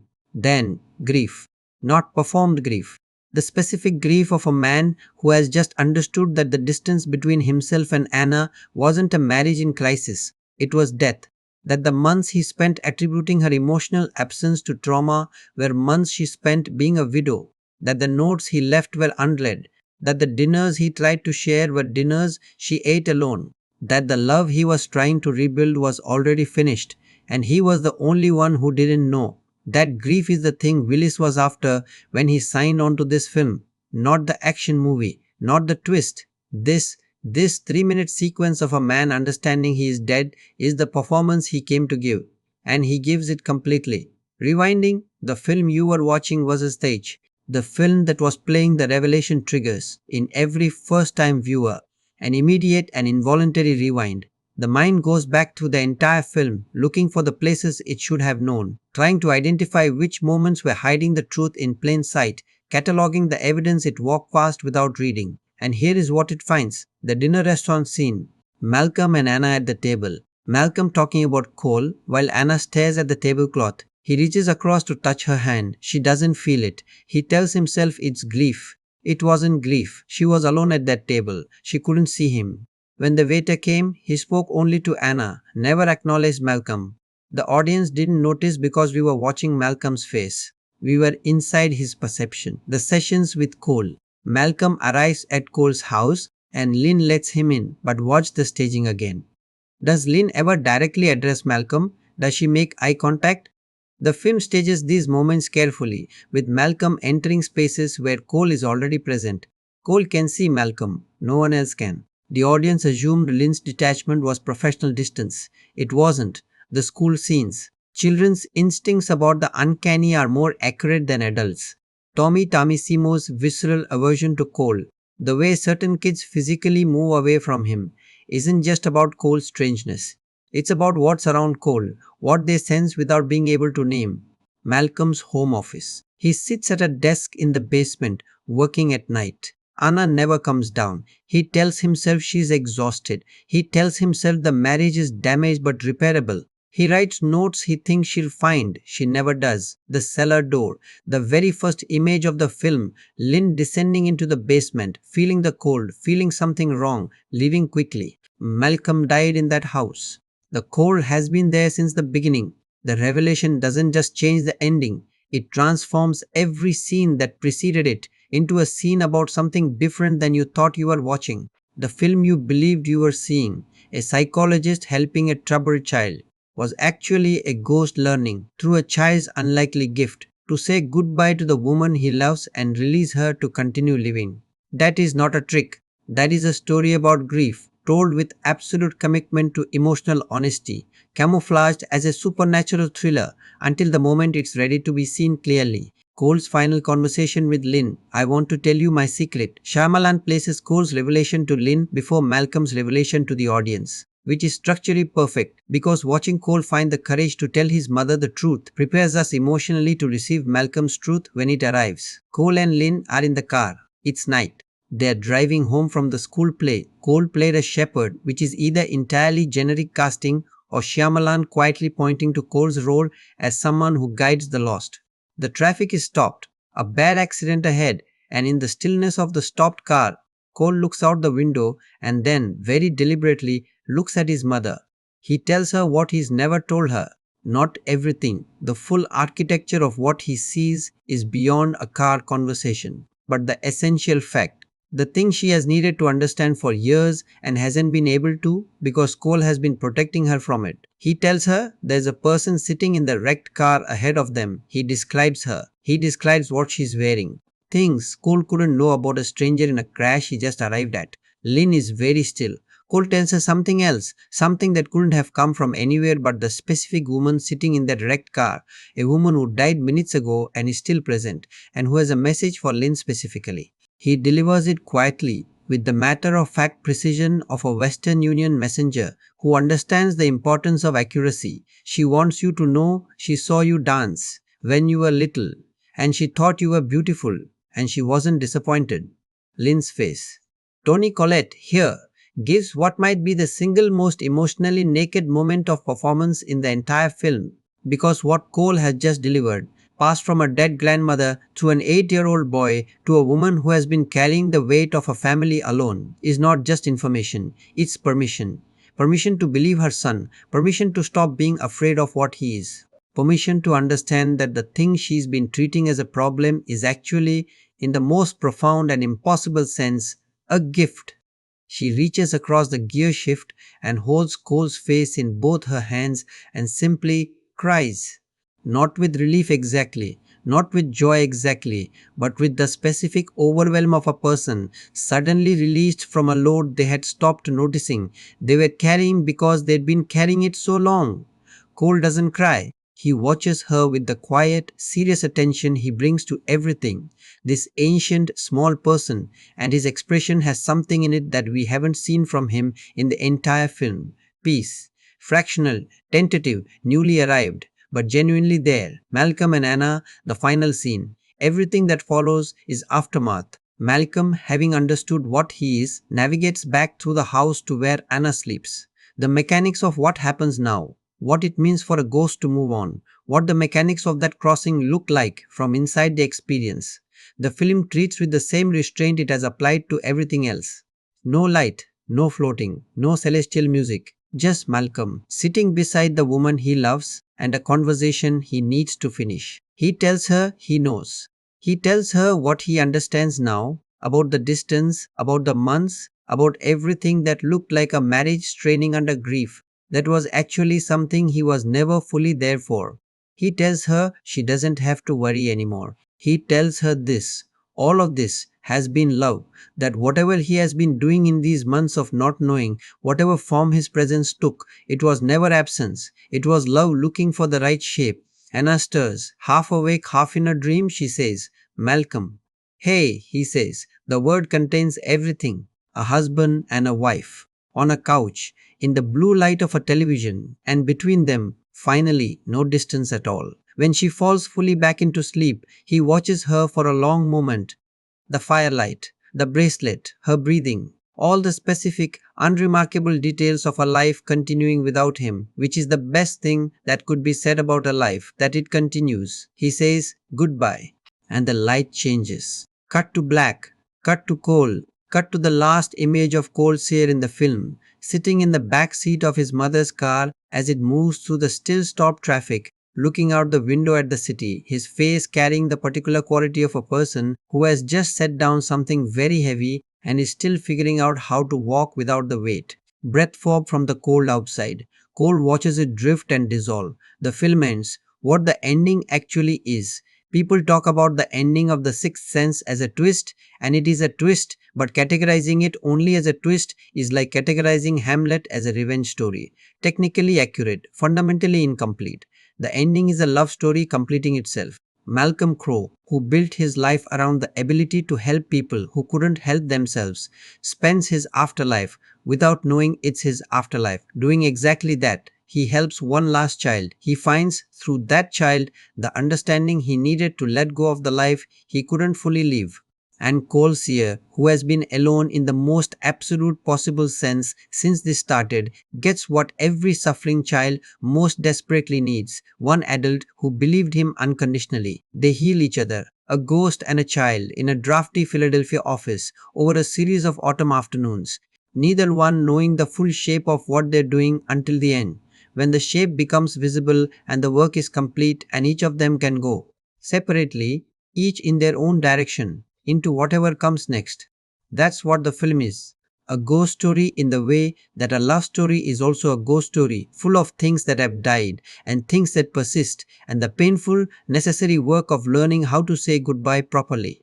The credits roll over black, and somewhere in theaters across the country, people are already leaning toward their companions asking, "But wait, remember the restaurant scene?" He never, and starting the whole thing over again in their heads, seeing it now for what it always was. Part 7 9 to 16,070 to 2,800 words. Tak Fujimoto shot this film like he was keeping a secret. That's the only way to describe the specific quality of his cinematography in The Sixth Sense. A visual discipline so controlled, so deliberately unshowy, that it is easy to watch the entire film and come away thinking the camera work was merely competent, clean, professional, appropriately atmospheric. And then you go back and look at individual frames, individual sequences, individual compositional choices, and you realize that what looked like restraint was actually a masterclass in subordinating craft to story, in using the full technical vocabulary of cinematography in service of a narrative architecture that couldn't afford to be seen working. Fujimoto had been doing this for 30 years by the time The Sixth Sense arrived. His early career work with Jonathan Demme, Melvin and Howard, Something Wild, then the thunderous intimacy of The Silence of the Lambs in 1991, established a visual identity built on exactly this tension, technically immaculate frames that feel, in the moment of watching them, entirely natural, unfussy, like life, not like cinema. The craft hidden inside the clarity. For The Sixth Sense, Shyamalan gave Fujimoto a governing visual brief. The camera should always feel like a third presence in the room. Not an observer, not a storyteller, but a witness. And witnesses don't move dramatically or call attention to themselves. They hold still. They watch. The static camera philosophy. The most immediate technical choice in Fujimoto's approach is the prevalence of static or near-static camera positions throughout the film. In an era, the late 1990s, where kinetic camera work had become a dominant visual vocabulary, influenced by the handheld intimacy of independent cinema and the aggressive motion of action blockbusters, The Sixth Sense committed to stillness with almost perverse consistency. Count the camera moves in the film. There are far fewer than you expect. The camera doesn't follow characters through rooms the way most contemporary films do. It tends to find a position and hold it, letting characters enter and exit the frame rather than pursuing them. This has several effects, all of them purposeful. The first is that characters feel spatially real in a way that plaqued or handheld subjects often don't. When the camera holds a static position and a character moves through it, you are watching someone exist in actual space rather than watching a camera celebrate a performance. The room is real. The space has weight and permanence. and the characters moving through it are therefore more vulnerable. They can be in the frame and they can leave it, and the camera will stay there watching the empty space they left behind. That empty space.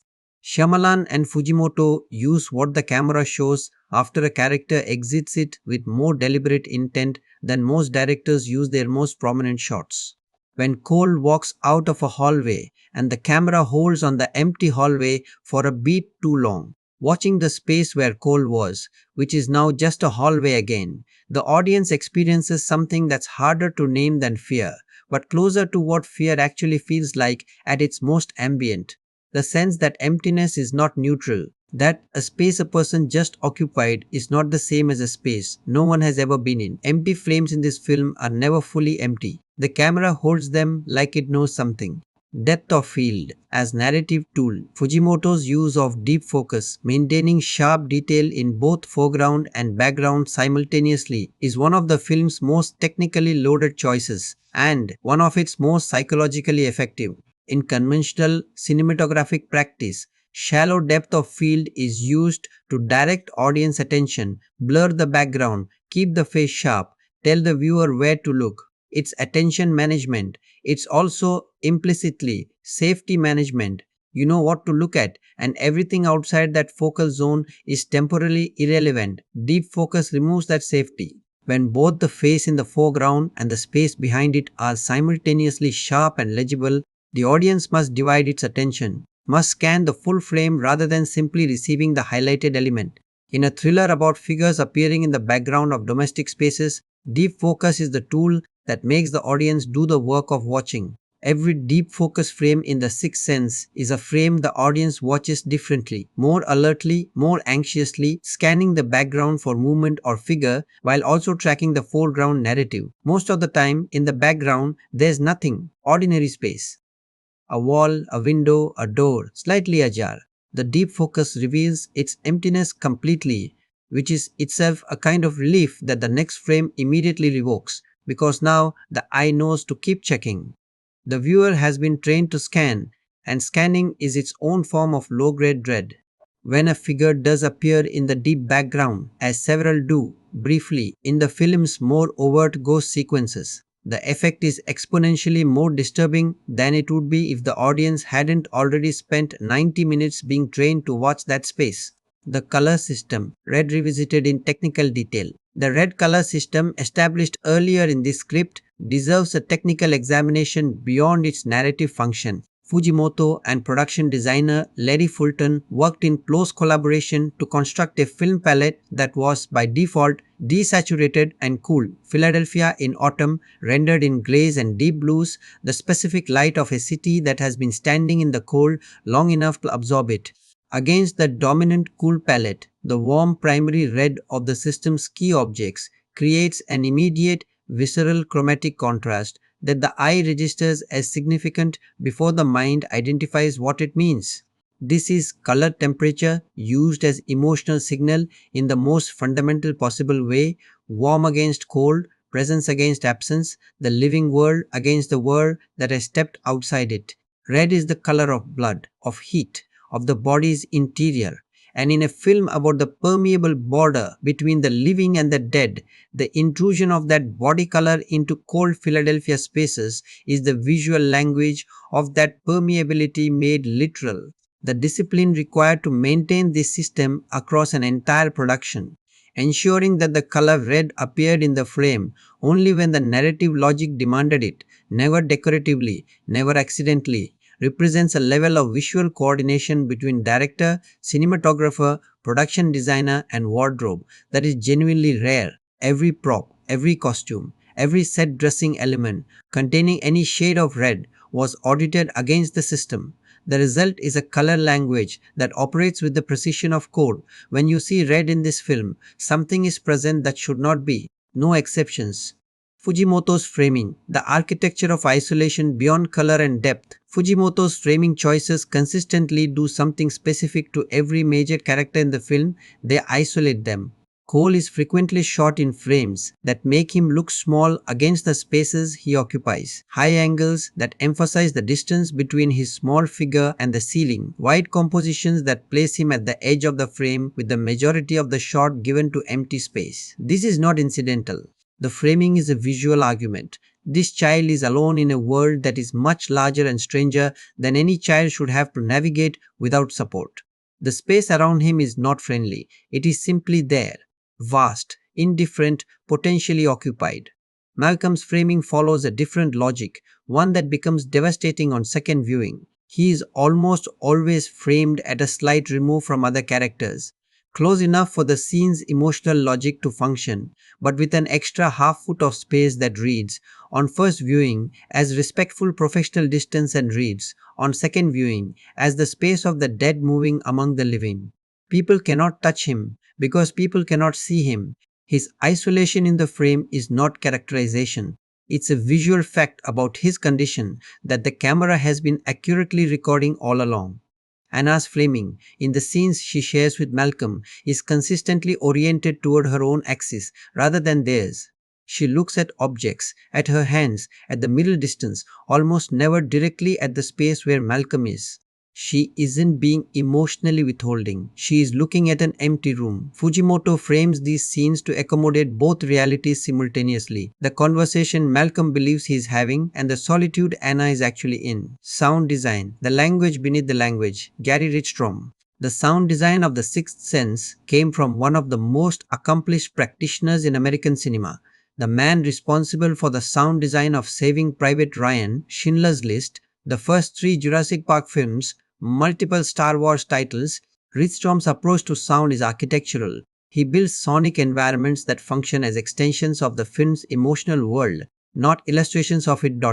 For The Sixth Sense, the governing sound design principle was restraint in the service of impact. Most horror films fill their soundtracks. Music, effects, ambient noise layered into a constant pressure on the audience. Ridgstrom and Shyamalan went the opposite direction. The film is often startlingly, uncomfortably quiet. The silence is active. It has presence. You feel it as a held breath. The breath held before something happens. The breath held because the room just got cold and you don't know what comes next. Into that silence, specific sounds land with enormous weight. The particular crack of a floorboard in a house that shouldn't have anything moving in it. The breath of something exhaled slowly in a temperature that should have no breath. These sounds are not mixed loud. They are mixed precisely, at exactly the level where the audience hears them before consciously processing them, the level where the ear registers the anomaly and sends the alarm before the mind can formulate a response. Starters that aren't startle effects. Disturbances that live below the conscious register, but above the threshold of detection. Temperature and sound, the cold as acoustic experience. One of Ridgstrom's most specific contributions to the film's atmosphere is the way cold is rendered acoustically as well as visually. Rooms sound different when they're cold. The specific acoustic properties of temperature. The way cold air carries sound differently. The way thermal expansion and contraction creates subtle structural sounds in walls and floors are things most people know in their bodies without consciously processing. Ridgstrom built a sonic palette for the cold room sequences that draws on exactly this subconscious acoustic knowledge. Rooms in which the temperature has dropped sound subtly, imperceptibly wrong in ways that the audience's body reads as cold before the visible breath confirms it. This is sound design operating at the level of physical instinct, not building a recognizable motif that tells you what to feel. Building an acoustic environment that your body interprets directly, bypassing the mediating layer of conscious recognition. You feel the cold rooms before Cole's visible breath confirms them. You feel the rightness of normal temperature rooms as a relief before any visual warmth is established. The handling of sound in the ghost encounters themselves is similarly counterintuitive. Most supernatural horror films give their ghosts heightened soundscapes, sonic signatures that announce their arrival, swell during their presence, resolve on their departure. Shyamalan and Ridgstrom do the opposite. The encounters are often accompanied by a reduction in ambient sound, a narrowing of the sonic world to the immediate encounter and away from the normal environmental noise of a functioning house or building. The dead have no sound of their own, What they bring is the cessation of living world sound, and that cessation is more frightening than any design monster noise could be, because silence means absence. And in this film, absence has been coded as something worse than presence. James Newton Howard, the score that hides in plain sight. James Newton Howard's score for The Sixth Sense is one of the most deliberately self-effacing pieces of film music in the American cinema of its era. Most film composers working in the horror-adjacent space in 1999 were operating under the influence of either the Bernard Herrmann school, jagged strings, abrupt tonal shifts, music that announces and amplifies, or the more contemporary Hans Zimmer approach of massive textural layers building to overwhelming emotional pressure. Howard chose neither. The score for The Sixth Sense is sparse to the point of near silence in many sequences, built on string writing that tends toward long sustained tones rather than melodic movement, and organized around the principle that the music's job is emotional confirmation rather than emotional instruction. What does that mean in practice? It means the score rarely tells you what to feel before you feel it. It doesn't build tension before a frightening sequence to prime the adrenaline response. It tends to arrive after the emotional event, confirming, deepening, holding open the feeling the scene has already generated. This makes the music feel less like scoring and more like the aftermath of experience, the resonance in a room after something significant has happened there. The theme associated with Malcolm and Anna is the score's most exposed melodic material, a simple high register string phrase that appears in the film's quietest moments. It's beautiful in a way that is almost painful on second viewing because you now understand what it's describing, not a marriage in temporary difficulty, but a love that is real and intact and separated by the most fundamental possible barrier. The theme doesn't know the difference between life and death, it knows only the love. Howard received a Grammy nomination for the score. What he built was something rarer than award recognition, a piece of music that serves its film so completely that the film is unimaginable without it. But that never steps in front of the story. To take a Bo.Esch, the church acoustics, designing sacred space. The recurring sequences set in the Philadelphia church. Cole Frequenz gave Ridstrom and Howard a specific collaborative challenge: how to make a space that is architecturally designed to hold both the sacred and the mortal feel simultaneously protective and exposed. Churches are acoustically extreme environments. The tone and height create reverb patterns that make every sound feel enlarged, slowed, suspended. Your footstep in an empty nave sounds like a decision. Rydstrom exploited this by treating the church's natural acoustic properties as part of the score. The reverb of Cole's own breathing in the empty space, the settling sounds of old stone, the particular silence between votive candles that has the texture of held breath. These are not designed sounds, they are captured realities, chosen and placed with the precision of composed notes. Howard's music in the church sequences supports the acoustic architecture rather than competing with it. Low, slow, held, and the result is a sonic environment that actually functions the way churches are designed to function. It makes the space feel larger than its walls, older than its construction, connected to something that exists beyond the immediate physical present. For Cole, this is safety. The church knows how to hold death. It has been holding it for centuries, and the acoustic evidence of that long relationship is audible in every stone and arch. Of all the spaces in this film, only the church sounds like it has made peace with what Cole carries. Everything else sounds like it's still fighting. Part 8-9. Mian. Mian 18,480 D2TT 1848 Mian. Words. There is a specific technical challenge that every actor in The Sixth Sense was asked to solve, and most of them were never explicitly told about it, because Shyamalan knew the ending and his cast did not, or knew only the elements directly relevant to their own performance. The actors were effectively asked to give performances that would work in two completely different films simultaneously. The film the audience believed they were watching, and the film that was actually playing. Every scene had to be emotionally coherent in both registers. Every choice had to serve both narratives without serving either one, so obviously that the concealed one became visible. That's not a screenplay problem. It's not a directing problem exactly. It's a performance problem, and it's one of the most demanding versions of it imaginable. Play the scene honestly, at full emotional commitment, and trust that the scene means what you think it means. While the film quietly uses your honesty to mean something else entirely, Bruce Willis, Toni Collette, and Haley Joel Osment all solve this problem, each in a completely different way, from a completely different angle, with completely different tools. Bruce Willis, the discipline of withholding. The dominant characteristic of Willis's performance as Malcolm Crowe is restraint, a quality so total and so sustained that it functions as a kind of negative space in which the audience projects its own understanding of the character. Willis made his name on expressiveness. The Die Hard series built an entire franchise on his capacity to register pain, humor, exhaustion, and determination simultaneously across his face. A performer whose body is a narrative instrument, constantly communicating, constantly legible. The action hero's face is never neutral, it's always doing something. That readability is a commercial asset and an artistic tool, and Willis deployed it brilliantly across 15 years of work before The Sixth Sense. Malcolm Crowe asked for the opposite. Malcolm must be a man whose interior life is constrained, not suppressed or absent, but carefully, professionally managed. Child psychologists learn early to regulate their own emotional expression during sessions. Unmanaged reactions frighten children, signal judgment, close conversations that need to stay open. Malcolm's professional face is a learned face, a face trained over decades to receive difficult information without flinching. Willis builds this quality into every session scene. The quality of a man receiving, registering, processing, without the normal outward translation of that processing into visible emotion.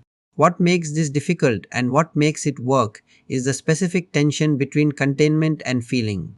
Willis doesn't play Malcolm as cold or closed or professionally detached. He plays him as a man who feels everything and shows almost none of it, and the gap between those two states, visible only as a kind of pressure behind the professional surface, is where the character lives. The audience doesn't see Malcolm's grief about Vincent Gray. They see the professional composure over it. They don't see his terror when the tape recording plays. They see the composed face of a man whose internal architecture is quietly failing. The performance is built in negative space, and the audience fills it with exactly the right emotional content at every moment. On second viewing, this restraint takes on a different quality. The stillness of Malcolm's face is also, simultaneously, the stillness of someone outside the normal metabolic urgency of the living. He doesn't fidget, he doesn't shift his weight, he doesn't have the ambient physical restlessness of a person running a body in real time. The stillness reads as professional composure on first viewing and reads as something else entirely on the second. Willis gave exactly one performance, and it served two entirely different films, that is, acting at its most technically demanding. Haley Joel Osment, listening as craft. Every serious analysis of child performance in American cinema eventually arrives at The Sixth Sense, and specifically at Haley Joel Osment's management of Cole Sear's interior life. The question of how a 10-year-old accesses and sustains the kind of complex, layered emotional reality that Cole requires. The answer, in Osman's case, seems to be rooted in something that is either natural gift or extraordinary early training or some combination of both. He listens. Specifically, exceptionally, as a technical craft decision, he listens. Most child actors learn their lines and deliver them. The training given to young performers typically focuses on memorization, projection, hitting marks, remembering blocking. What it rarely addresses, what most adult acting training also inadequately addresses, is what to do when you are not speaking, how to be fully present in a scene when another actor has the dialogue, how to receive information as your character rather than as yourself waiting for your next cue. Osment, in every scene he shares with Willis, is visibly doing real cognitive and emotional work during Willis's lines. He's not waiting. He's processing, building Cole's responses in real time, responding to Willis's choices, sometimes arriving at expressions that are clearly not pre-planned because they're too precisely reactive to be anticipated. There's a session where Willis slightly varies a line reading from what he likely did in rehearsal. A slight hesitation, an added pause, and you can watch Osman's eyes register it, calibrate to it, and adjust Cole's response to account for the shift. That's not a child performing a scripted emotion. That's an actor working. The I See Dead People delivery has been analyzed extensively, but what has been less discussed is the physical preparation Osment brings to Cole's fear sequences. He trained extensively with Shyamalan on the specific quality of fear that Cole experiences, not acute shock. Fear, not the adrenaline of sudden danger, but the chronic, bone deep dread of a person who has been afraid for so long that fear has become a baseline condition. The difference is enormous and almost impossible to fake. Chronic fear has different breath patterns, different muscle tension, different eye movement than acute fear.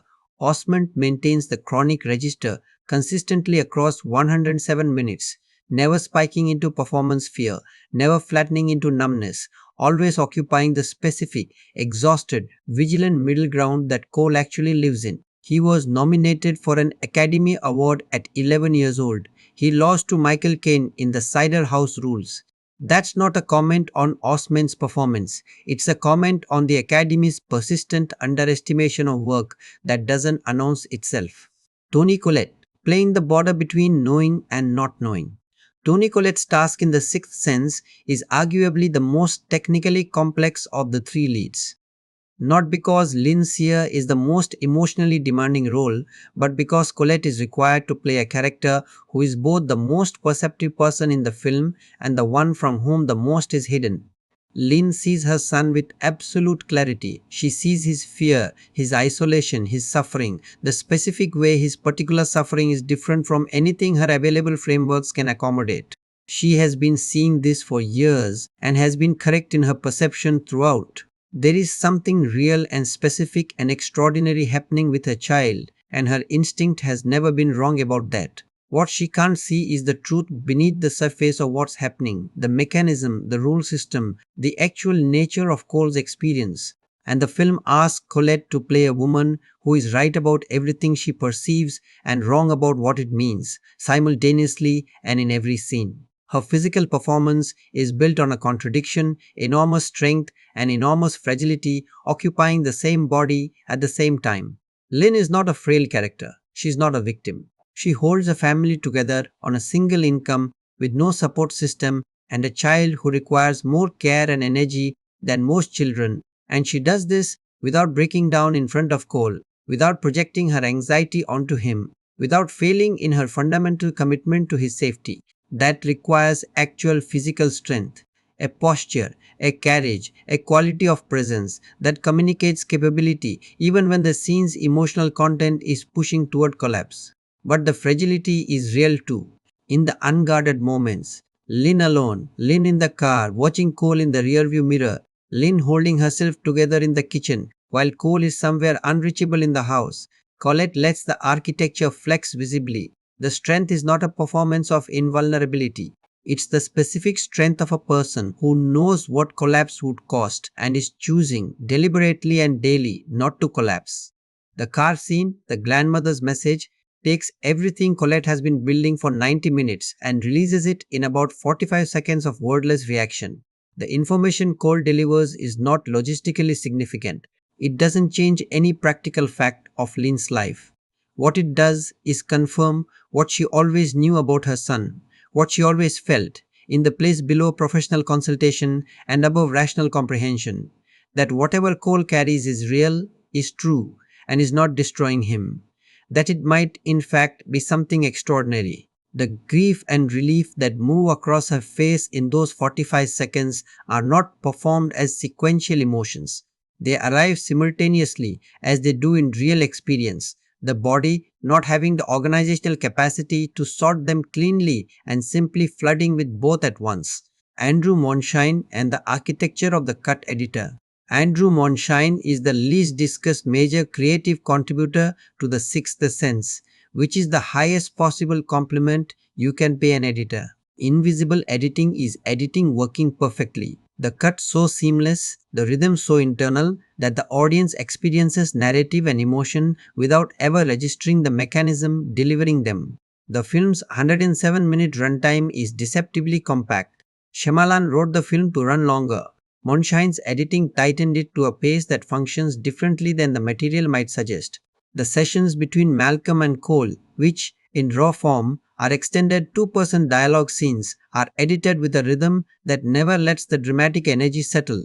Moonshine cuts on meaning rather than on breath pauses or conventional edit points, which means conversations feel like living things rather than scripted exchanges. The cut comes when the information has arrived, not when the line is finished.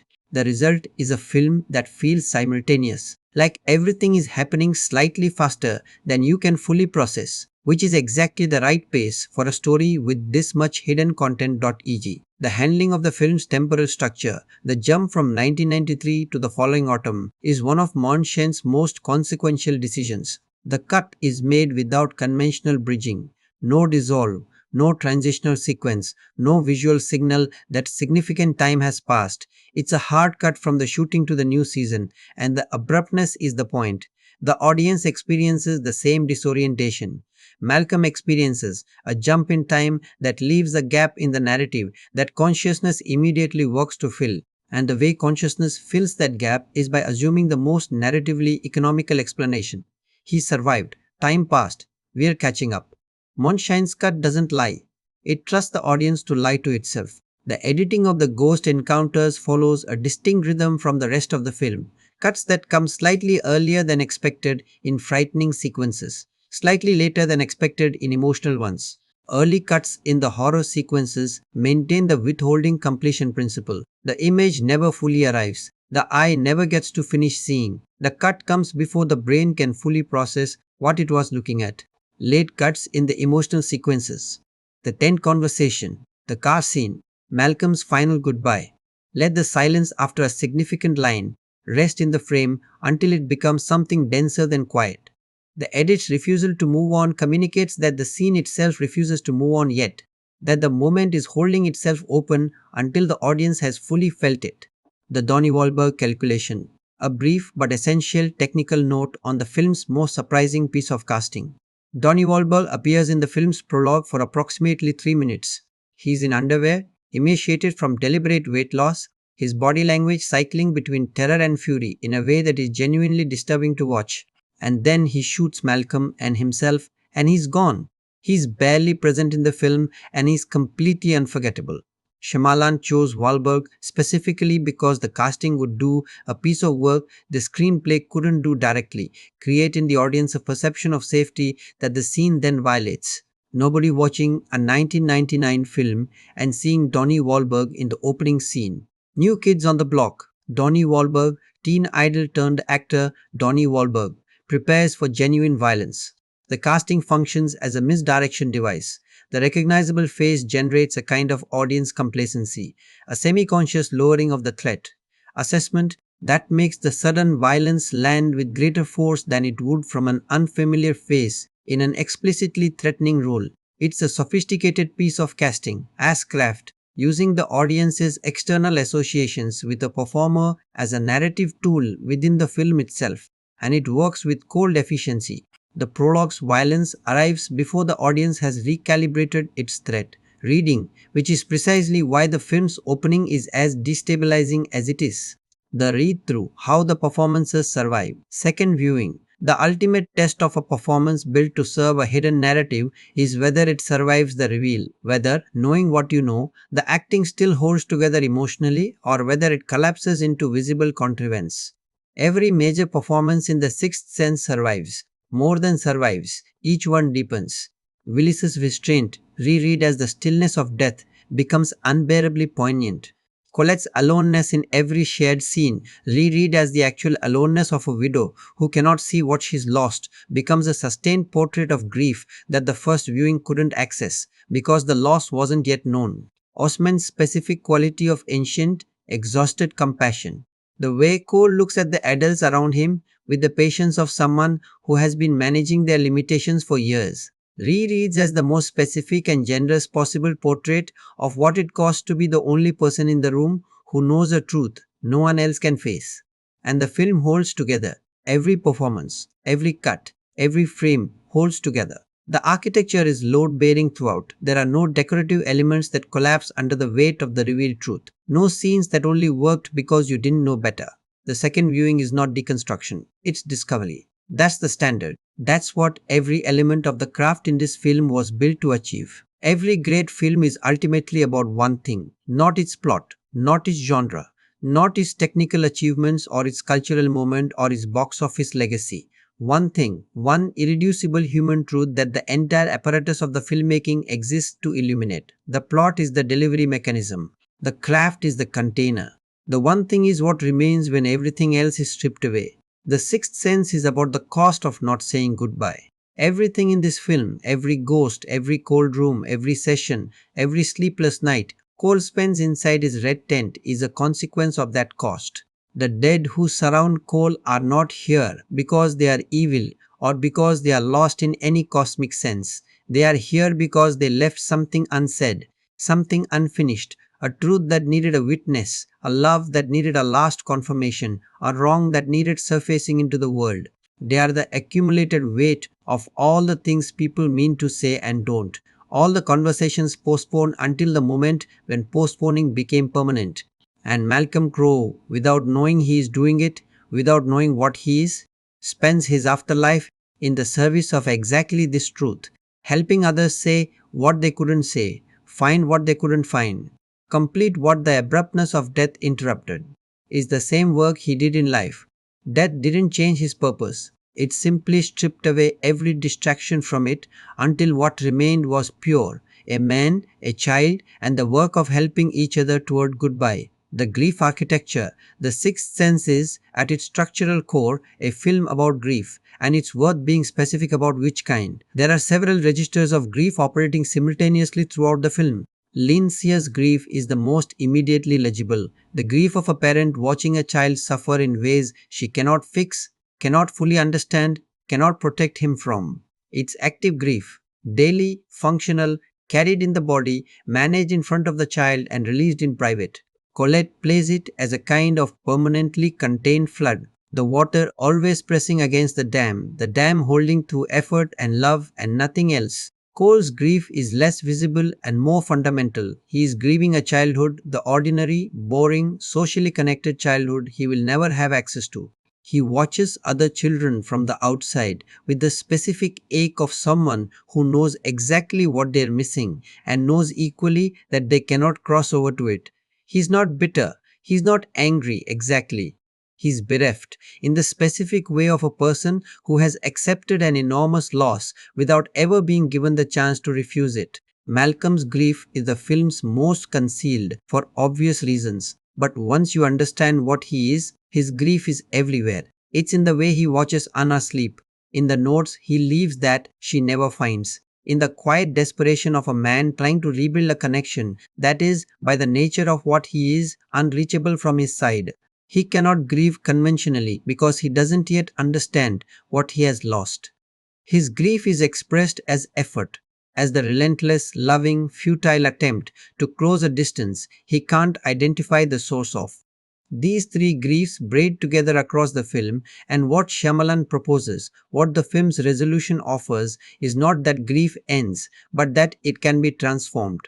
Cole's burden becomes a function. Lynn's fear becomes fate. Malcolm's inability to reach Anna becomes, in the end, one perfect reaching, a goodbye that arrives exactly when it's needed, from exactly the right distance, communication and its failures. Every relationship in the sixth sense is characterized by the failure of communication, and the film's thematic project is the restoration of it. Cole and Lynn cannot fully talk to each other because the truth Cole carries is too large and too frightening for direct address. Lynn and the adult world around her cannot communicate about Cole because the professionals she consults operate within frameworks that can't accommodate what Cole experiences. Malcolm and Anna cannot communicate because the barrier between them is ontological, not emotional, not circumstantial, but absolute. And yet, the film ends with 3 acts of successful communication, each one breaking through a barrier that seemed permanent. Cole tells his mother the truth. Malcolm tells his wife goodbye. Kyra Collins, through Cole, tells her father the truth about her death. 3 instances of language doing its most essential work, crossing the distance between a person with knowledge and a person who needs it, after an entire film about that crossing being impossible. Shyamalan's implicit argument is that communication is worth the cost, that the things left unsaid are what haunt us, literally in this film's metaphysics, but also in every recognizable human experience of loss and love and unresolved relationship. The dead in this film are not here because they couldn't cross over. They're here because there was something left to say. And the moment it gets said, the moment the communication completes, they can go. That's a theology of language. A belief in the fundamental human necessity of being heard, of being known, of having the words find the person they were meant for. Shyamalan built an entire supernatural architecture to make that belief visible and felt. Innocence and extraordinary burden. There's a conversation the film doesn't have explicitly but conducts throughout in subtext about what it means to give a child a burden they didn't ask for and cannot set down. Cole never chose his ability. It arrived in him the way gifts sometimes arrive, without consent, without instruction, without any infrastructure for managing it, without any guide who could tell him what it was or what to do with it. He was given something extraordinary and left to survive it entirely alone. And the film doesn't sentimentalize that survivorship. It shows the cost, the sleeplessness, the social isolation, the childhood eaten from the inside by something no one around him can see. The film also doesn't resolve this cost by removing it. Cole doesn't lose his ability at the end. The gift, the burden, is still his. What changes is the relationship to it, the decision to engage rather than endure, the acquisition of one reliable witness, the discovery that the thing that isolates him can also connect him in the most fundamental possible way to people in need. This is the film's most honest thematic gesture and the one most easily missed. Shyamalan doesn't offer Cole salvation from his condition. He offers him a framework for it, a way to understand what he carries as something other than punishment, not blessing exactly. The film is too honest for that framing, but function, purpose, the terrible, beautiful logic of being equipped for exactly the work that most needs doing. Cole will carry this for the rest of his life. The film knows this. It ends not with Cole free, but with Cole fractionally more at peace with the thing he cannot be free of, which is honestly the most any of us can ask of the burdens we are given without choice. The 1999 context. Why this film? Why now? The Sixth Sense arrived at a specific cultural moment that made its particular concerns, grief, communication, the inability to accept the permanent absence of people we love, resonate with unusual force. 1999 stood at the threshold of a millennium. Whatever you thought the significance of that threshold actually was, culturally, psychologically, it functioned as a moment of collective reckoning with what had accumulated and what had been left unfinished. Films across that year, Fight Club with its dissociative violence, American Beauty with its quiet suburban suffocation, Being John Malkovich with its literal crisis of identity, were processing something ambient in the culture about the cost of the way modern Americans were living, the things unaddressed, the connections unfulfilled, the interior lives managed into silence. The Sixth Sense located that cultural anxiety not in systemic critique but in intimate personal grief, in a marriage, in a mother-son relationship, in the space between what we feel and what we manage to say. It proposed that the things that haunt us are not systems or structures but people, specific, irreplaceable people we didn't finish loving properly before the opportunity closed. That resonated across demographics, across age groups, across every subdivision of the audience in ways that genre films rarely achieve. Everyone who saw it knew what it felt like to have left something unsaid. Everyone who saw it recognized the particular ache of trying to reach someone across a distance that couldn't be crossed. The supernatural framework was the vehicle, the human truth was the destination, and the human truth was entirely universal. Legacy. What the film changed. The film's cultural legacy operates on several distinct levels, each worth examining separately. At the industry level, The Sixth Sense transformed M. Night Shyamalan from a struggling filmmaker with two obscure features into one of the most commercially powerful directors in Hollywood overnight.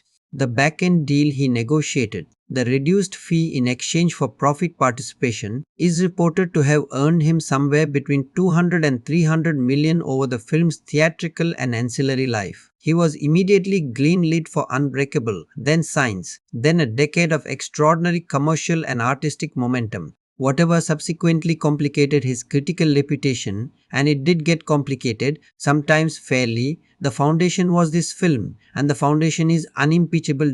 H. At the narrative level, the film's twist permanently altered the glamour of the thriller genre. The twist ending had existed before Psycho, Sleuth, The Usual Suspects 3 years earlier, but The Sixth Sense industrialized it.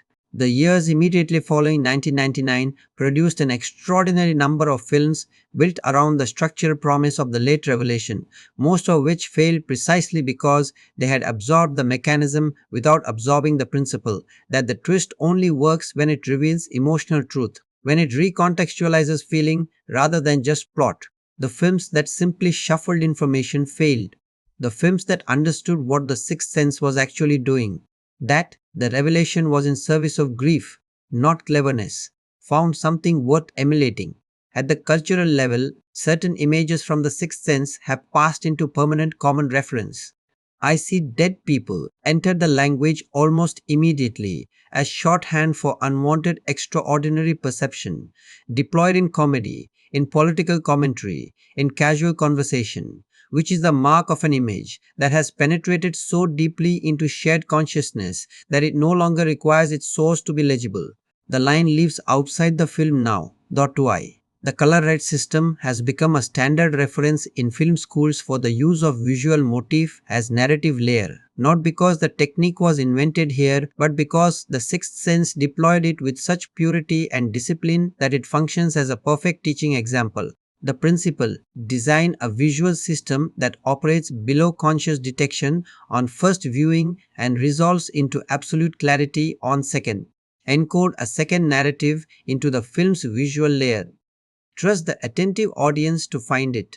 The scene that outlives everything. If this film is remembered by future generations for one thing, one moment, one decision, I think it will be coal in the car. The grandmother's message, not the I see dead people delivery, though that's the culturally transmitted image, not the Ling revelation, though that's the structural climax.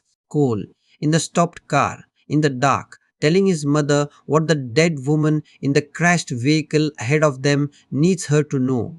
Because that scene contains everything the film is about in miniature, the dead reaching the living through the unlikely gift of a child who didn't ask for it, a truth crossing the impossible distance between the gone and the remaining, love finding its form despite every obstacle.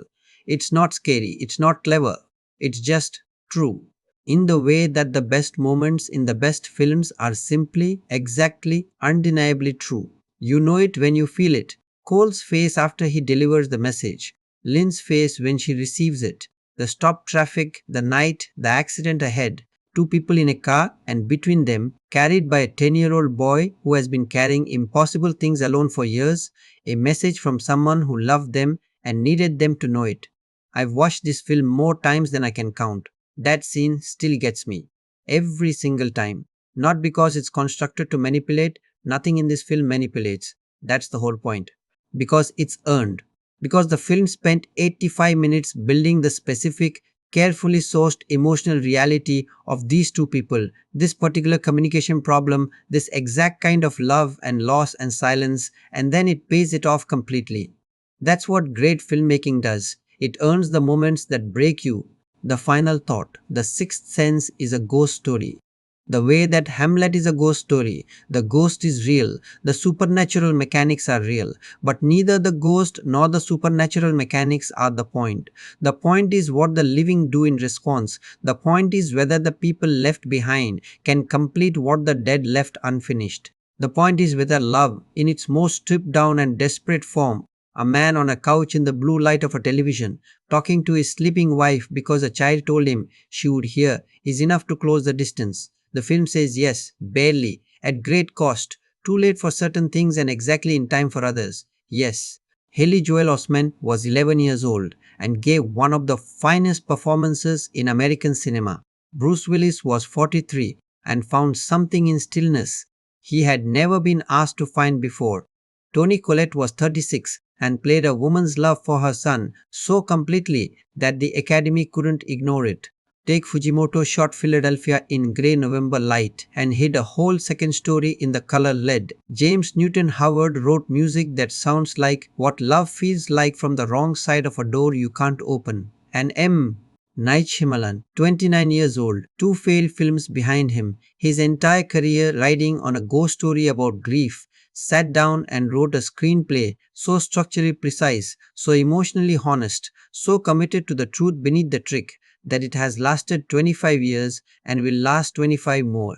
The Sixth Sense doesn't just tell you a story about people who can't say goodbye. It makes you feel, for 107 minutes, exactly what that costs. And then, quietly, it shows you what happens when someone finally does.